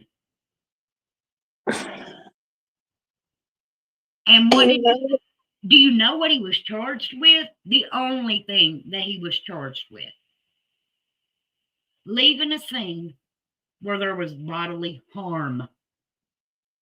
That was it. Still remained in office. And that's why people refer to the Kennedys, especially the guys, as the Golden Bulls. They could do no wrong in certain people's eyes. Like, their last name alone carried weight. It really did. I didn't know about Martha Moxley until several weeks. That is another case that blows my mind. Martha Moxley. She's in this astronaut book. Michael Skakel, which is the first cousin to RFK Jr., because it is the nephew of Ethel. It's Ethel's brother, Rushton's son. Anyways, first cousins to the Kennedys. Him and his brother had been with Martha that day. It was the night before Halloween. She was grounded, so she had to be home at a curfew. That's not what grounded meant when I was younger, but they let her because she was a good kid. Well, she goes home, said Michael goes to a whole different part of the family cousin's place for a party or whatever, what have you. But she leaves there at 9:30. Sometime between 9:30 and 10 o'clock, she is hit with a golf club so hard that it breaks this golf club in 3 places and drugged up and under a tree in her yard. Well, at first they had no evidence of nothing. Nobody's stories had changed. It went for years. Then they come out with this little thing called DNA. And when that happened, Rushton Skakel knew that eyes was going to be on his sons because they were the last to see Martha alive, especially the other son. I think his name was Tommy. So he puts $1 million into an investigation to see what happened that day, to clear his sons, not to find out who killed Martha, but to clear his son's name. Well, Michael Skakel, first cousin to RFK Jr., decides he now is changing his story. I guess because he don't know what was kept from the crime scene. I can't figure out why he did this, because he had 5 alibis before he came up with this story. that he decided that since Martha was giving him attention that night, he was going to take these little bitty pebbles and throw at her bedroom window. Well, he couldn't get her attention because he was throwing it at her brother's bedroom window, not hers. So then he proceeds to climb up a tree. Now, keep in mind, she has killed him between 9:30, 10 o'clock, and drug underneath the tree. But he proceeds to climb up this tree and, let's say, pleasure himself. He says for 45 seconds. I've never heard a beat in my born days, but if you want to believe that. And then he climbs that down, goes home. He did 11 years, and then it was overturned. That's a whole nother cold case that I will be talking about. But it is a whole mess. 11 years. 11 years. But now, okay. when she was found, she was, like I said, she had been beat with a golf club. Not just any golf club. This was a monogrammed golf club that belonged to the Skakels. This is a gated community, so it's not like people were just running the roads or running the streets. There was a guard shack they had to come through to get into this little community. I mean, it's a whole mess. Like I said, that name gets them out of a lot of shit. And does that not bring you back to say, why was RFK the only one asked? Did the CIA have anything to do with this? Okay, for a while I was thinking, well, they don't want to draw too much attention to themselves. But let's face it, over the last few months, what have they done but draw attention to themselves? Mm-hmm. The only one that has questioned both of them, if I'm being quite honest, RFK and JFK's assassination, has been RFK Jr., whom they all have went at lengths. And I don't agree with everything he says, but I will say this, at least he wants the truth. And they went to lengths to shut him up. Yeah, no, that's his family. He deserves answers. On this subject, what he does outside of this, that's his business. I mean, it is. But people believe one of the big reasons that Michael Skakel got off is because RFK would, come into his life all down these years and then started looking to the case and asking questions, and it got him off. So, and do I agree with that? No, I don't. But on this particular thing, on his dad's assassination and JFK, yeah, I agree. I agree 100%. I think the American people need to know, and I don't think they did their job when they did their Warren's report. That was the good old buddy system. That's all it was. A bunch of crooks sitting around smoking cigars and saying, this is how it's going to go. Oh, we can't use all three of these bullets inside of the limousine because it actually hit a civilian. Crap. Well, we're going to make this one go through Kennedy, through Conley. After it exits Conley's ribs, after they broke them, then it's going to take a nosedive. It's going to go through his right hand, and then it's going to take a left and go through his leg, where later on we're going to claim that same bullet falls out on a stretcher.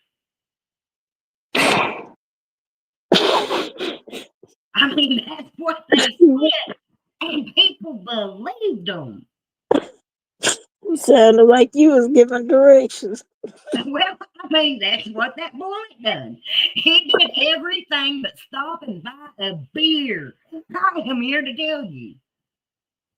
If you needed anything, this bullet could do it. No, you're right, because it took a right, then it took two lefts, then another right, then it went up, down, around. Then it hit his target.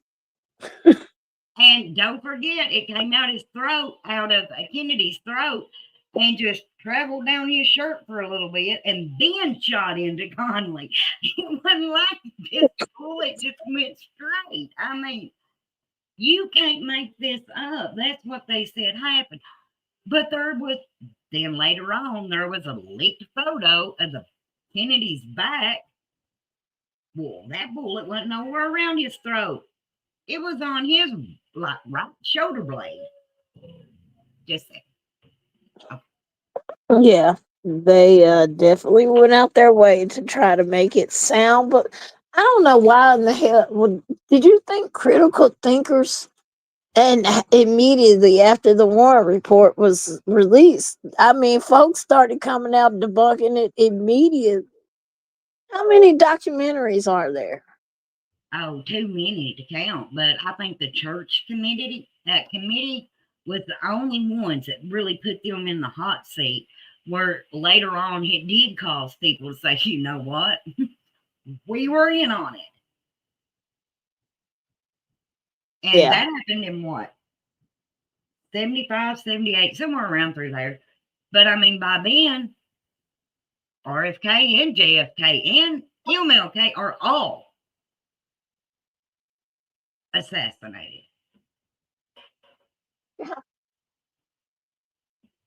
The ones who wanted change. That's the messed up part. They were such a threat that even the government said, nope.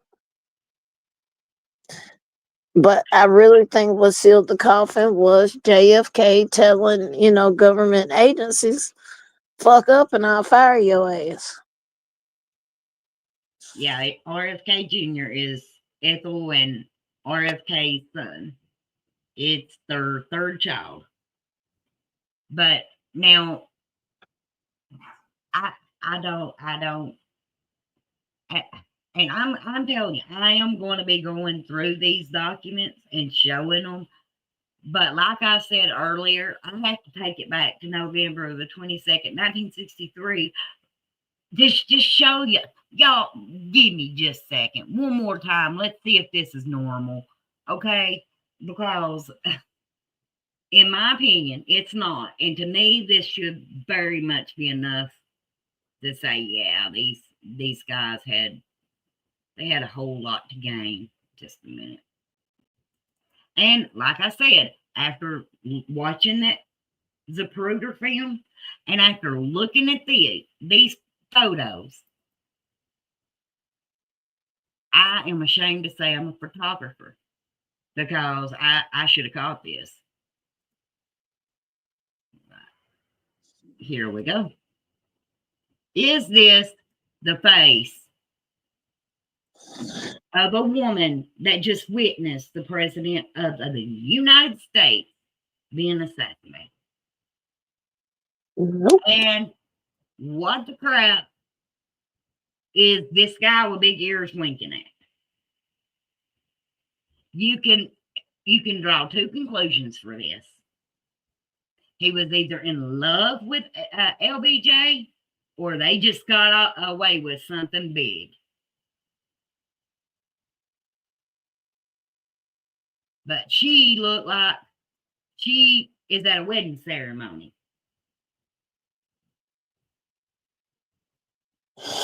This is so wild that they have this on photo film. Like, wow. And look, she's still smiling.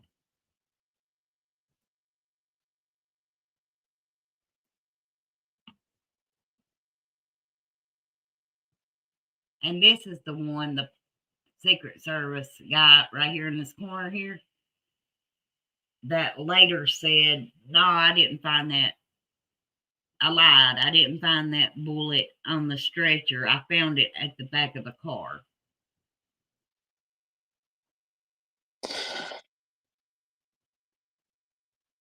I mean, again, what is our common sense questions? Let's see here. One, where's this film? Now keep in mind, President's just been shot. I'd like to know where this film is. I hadn't even noticed that one yet. Mm-hmm.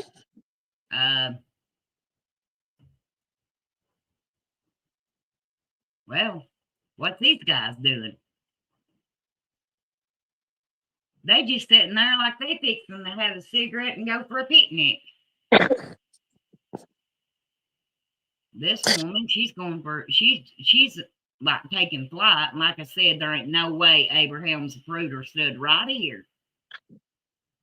And the only time his little chubby hiney and got down was to come down here and take pictures, because that's him right there. That's not him. That's him. I think this is a news crew.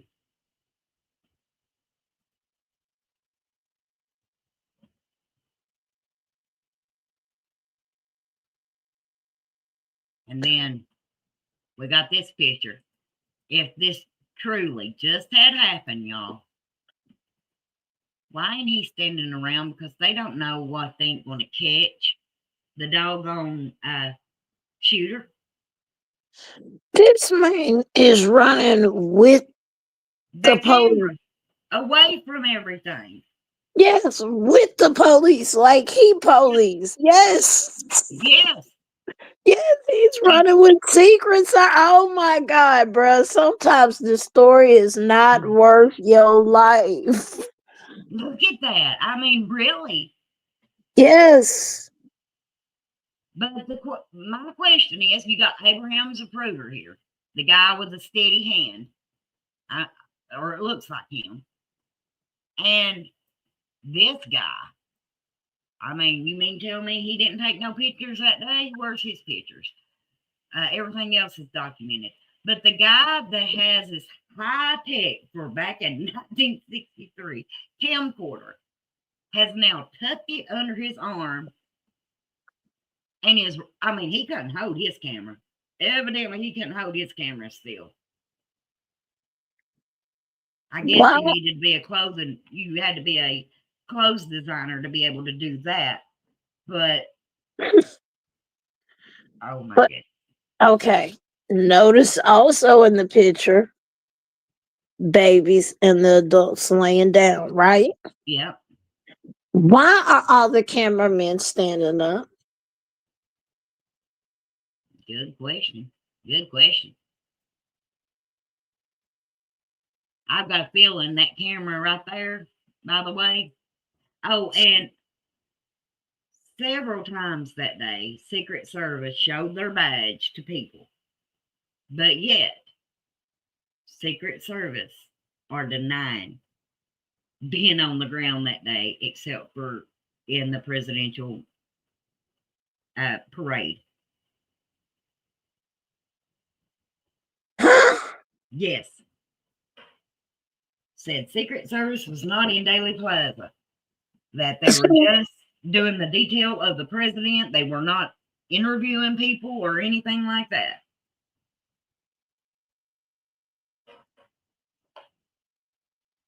Oh, okay. I kid you not. Oh my God. To the folks that got storms coming y'all way, y'all be safe. One heading towards me. This here in Memphis, and baby, the way that just rain just picked up, But I mean, that's just a few questions that I have. First, I want to know where the film is, because we see a man holding a camcorder. It's not Abraham Zapruder. Abraham Zapruder was a short, fat guy. And I don't mean that in no derogatory way, because guess what I am? A little short, fat girl. And I'm going to tell you straight up, if I was standing where he was standing and recording that day, it would have been all dogs for themselves. I am tucking tail and running. I am not standing there like I am. In order to do that, he'd have to have the worst case of what the president actually had, was Addison's disease, that you ever laid your eyes on. Unable to get bothered. Adrenaline, he was lacking it. Lord have I'm just mercy. saying, he did a real good job holding that camera still, Chico. For bullets to be whizzing past his head. You saw the Yeah, Google Earth. Look how close it is. yeah. I would have been ducking and dodging. And I'd have probably been leaving some streaks as I did that. I'd have probably pooped a little monkey. Now I ain't kidding. Because I, you know them bullets was whizzing past his head. no, you're right. I be gone. I ain't even trying to see the aftermath. I'm nothing. So where's the video? How did Abraham? Why did they cut the time down? That film set the seconds that Oswald could get off 3 shots. Before then, they could have said that he got shot the last time going under the underpass. If you're being honest about it, because we've had a video all these years. Nobody questioned that sucker, although it's doctored 3 times. And in order to do that, what did they do? They took away from the times that shots could have been fired. So why did they do that? Because that would mean we would have to admit we did it. I And think, I'm telling you, I think that somewhere in the middle of those 5 frames, I think it clearly showed the shot, the person with a pew pew yeah, shooting at Kennedy. no, I agree. Because you could probably see the flash muzzle depending on angle, all type of stuff. It's wild to me. And you got to keep in mind that back in 1963, you didn't have Photoshop. Uh-uh. They had to manually go in and cut it out. But they did, which kind of explains why it took 4 years for the public to see that. And in order to do that, Gerardo had to pretty much say, let them sue me. Because Abraham Zapruder had sold the copyrights. Well, I don't blame them there. Come sue me if I said something wrong, sue. But I mean, it took a talk show host to get that film. Not FBI, not CIA, not any of the initials. A talk show host with a bad haircut. That sounds about right. We went from talk show host to YouTuber, so there you go. Yeah, and they call us crazy. We are the conspiracy theorists that they, back then, they might as well be calling you crazy to call you that. It was not something you wanted to be called. A lot of people probably wouldn't even admit that they thought more than one shooter was there because, the government had said so. It had to be true. You're right about that. Calling people crazy just because you don't believe one bullet did all of that. That was my biggest thing from jump was the bullet. Yeah, Yeah, I mean, that bullet did, like I said earlier, it did everything but stop and buy a beer. Yeah. It was the end all be all to the investigation, that one bullet that was shot by, allegedly, Lee Harvey Oswald. 2 shots hit not only their mark, they hit the president, not just the car, they hit the president. And then another shot misses the whole, not just the car, the whole street. The whole street, you all. Think about how bad your aim had to be to miss that whole doggone street. And you got a scope.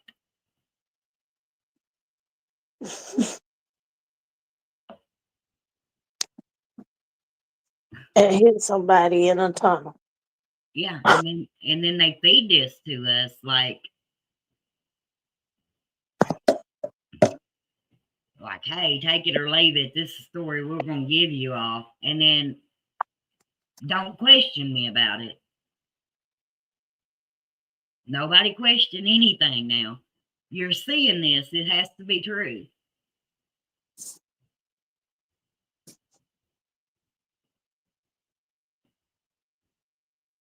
And with their magic bullet, they bought a president. And I don't think they just bought one. I think they bought two, potentially three. Because guess who else was on that committee? Gerald Ford. He actually initialed to move the gunshot wound on the autopsy. Now, he not no doctor, but he had the authority to initial and move it from the shoulder blade to the back of the neck to make it line up with the hole in the front, where they end up putting a trach through a bullet wound, which is crazy. But he just initialed it. I mean, you know, he wasn't no medical examiner, nothing. And he's on the Warren Commission. Then LBJ is sworn in on an airplane with a guy winking at him and his wife looks happy. It comes around to the next presidential election, and the same man that JFK beat by 1%, just 1%, and that's with, in my opinion, it's my theory. I'm allowed to have it. It's a theory. Do your own research.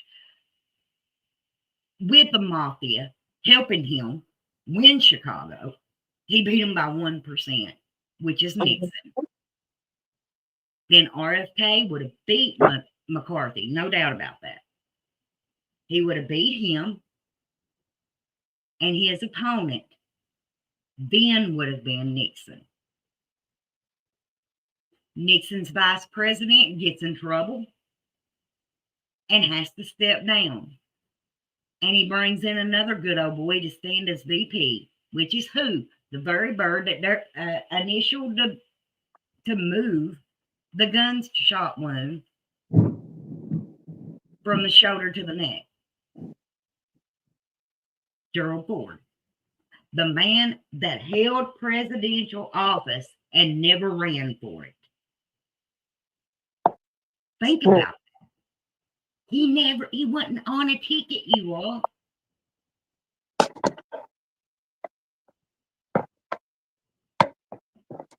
And the first thing he did was what? Pardon Nixon. You tell me that ain't a group of good old boys. No, it was definitely orchestrated. Definitely was.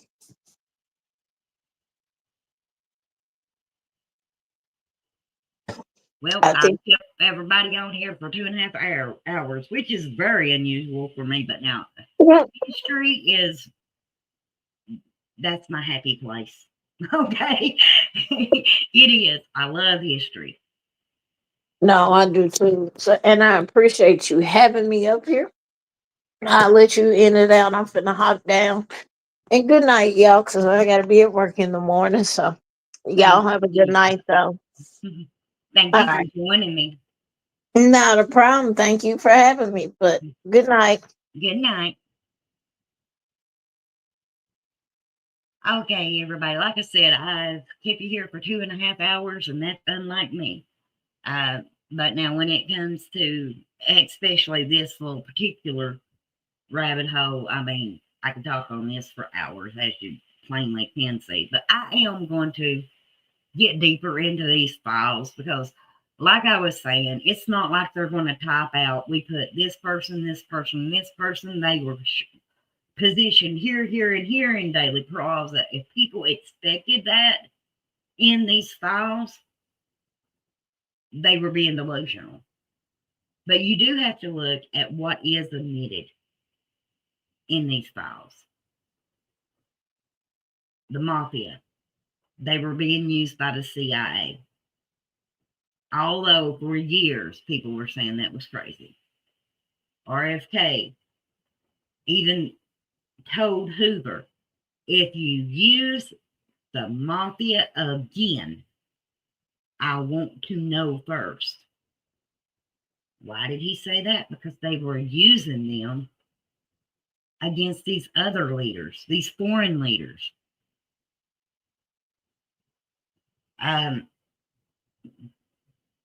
What else was admitted in it? Well, pretty much that there was 2 shooters.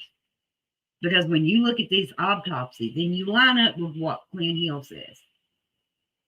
I mean, he's been the front row eyes to the assassination since '63. He's wrote several books about it. And he said there was no brain.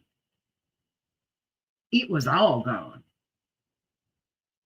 Then you got James Files that says, yes, I was on the grassy knoll. I used the fireball loaded with a mercury round.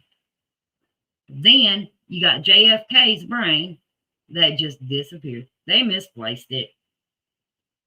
Don't know where they put it. So somewhere in the archives, to this day, there is a whole brain that is misplaced, just floating around there. Like Tuesday evening's crackers. And we're supposed to believe all that. You look at Abraham Zapruder's film, it's been sliced 3 times. Don't take my word on it. Go watch it. 3 different slices for something that is supposed to show the events of the assassination. They even used it in the Warren's report. They used it later on when Garrison was trying to take Shaw or Clay Shaw to trial. They used it as a time frame of when these shots was fired. But it's doctored. So how can that be so? How can you use something that's been doctored? That's the biggest catfish of all. That's like all these pictures that you see on people's Facebooks profiles that's got more filters than you can shake a stick at. If you saw the person on the street, you wouldn't even know them. You're really going to use something like that for something that's supposed to give a time frame? Hey, Doodlebug.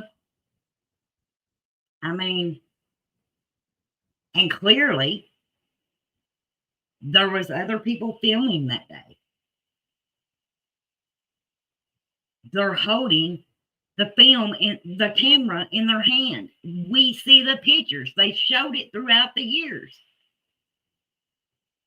Where's that film? They lose it too. A guy straight across, pointing the opposite, pointing at the grassy knoll. The Knicks film. Well, it's been missing since '63. It was never returned, and they lost it. So right now we've got at least 3 films that's been lost: The Presidential Brain and Common Sense. Because if you look at it, and that ain't even going into the J.D. Tippit. The sad thing is an officer lost his life that day too, and it was overshadowed.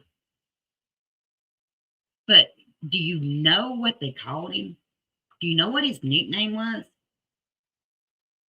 Colleagues at work called him JFK. Don't take my word on it. Do your own research.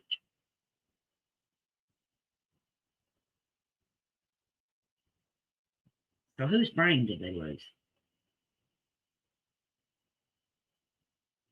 Because clearly, if they laid it out the way it was, Kennedy probably didn't have a brain, you all, or not one left, hardly.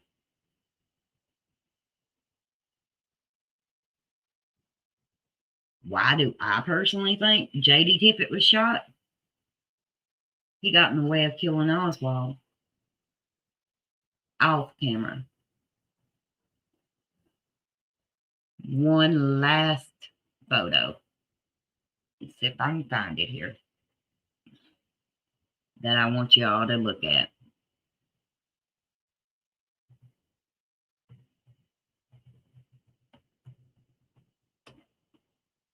Okay. Okay. I want to show you. We all seen this photo, right? I know. This one to the right here, where he's scrunched up. Now look at this one. How long did it take to shoot him? If you can look behind Oswald, they're like 5 people deep behind him. Here's Jack Ruby. I wish I could blow this up bigger. Let me see here. Just a second. Let me do it like this.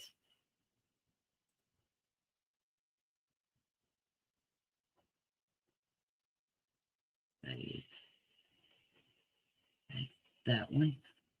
And this one.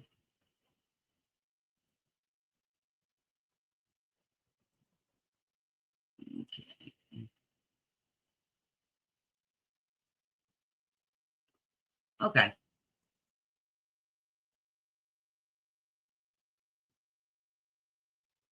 Right next to the wall. Go back. Did I even say that other one?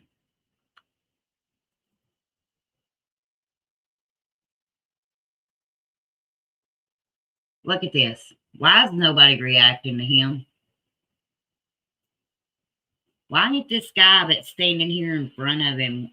You mean to tell me he didn't know somebody was at his waistband with a gun?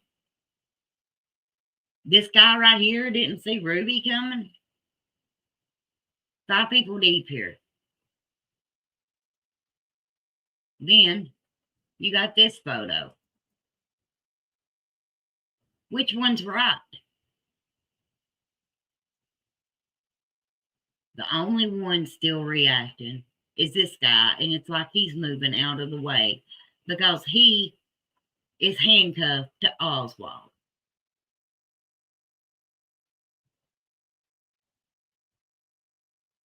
What's the guy in the black hat doing? Inquiring minds would love to know.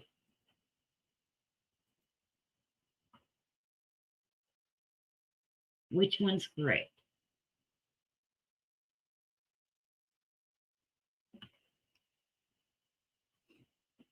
We will be going over this a little bit more, but like I said, I have to take you back to November 22nd, 1963 to see where I'm coming from, because there was a big circle of important people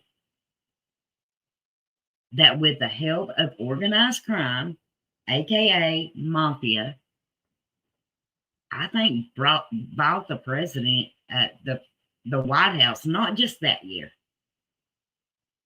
Not just that year, but the following years to come. Because to me, it is no coincidence that the guy that JFK beat by 1% would have been the opponent of RFK. You can't make it up. And of course, in 68, Nixon went on and won. Then his vice president called a couple charges. He had to step down. He brought in Gerald Ford. And then, boom, Watergate happened. So Gerald goes from vice president to president, and he never even ran for office. And then you take and put all that with what Madeline Brown, look her up on YouTube. That's LBJ's mistress.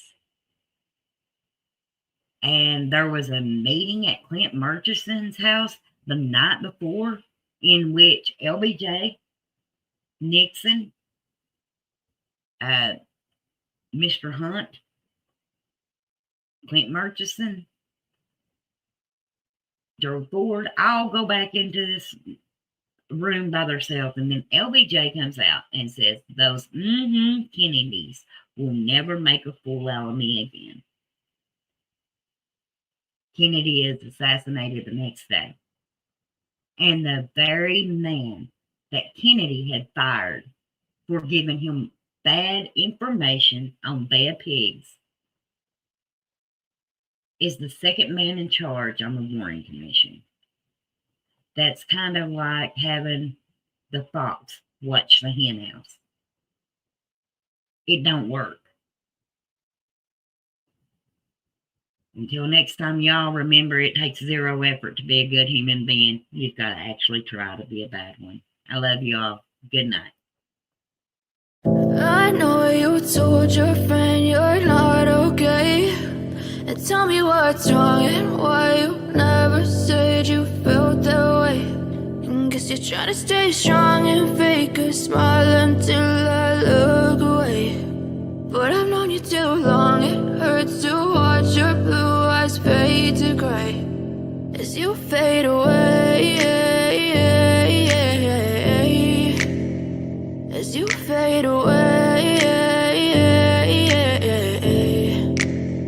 Yeah, I'm about to fade away, cause every time I wake up I feel like it's Monday. Something's going wrong with all the chemicals up in my brain. All of a sudden I don't look at anything the same way. Got a buildup of my thoughts sitting in an ashtray. I'm sorry that I'm so inconvenient, okay. Just let me be me and I'll stay out of your way. I can see the way you look at me, I'm such a disgrace. I never really asked to be brought into this place. You wanna love me? Well then baby I have a taste. All the highs and the lows, no, you'll never be the same. I don't really wanna hurt you, but I can't control the pain. If you're sticking by my side, maybe we could be okay. Okay, maybe you could be the change I need today. I promise that I've never felt this way. I really hope that you will choose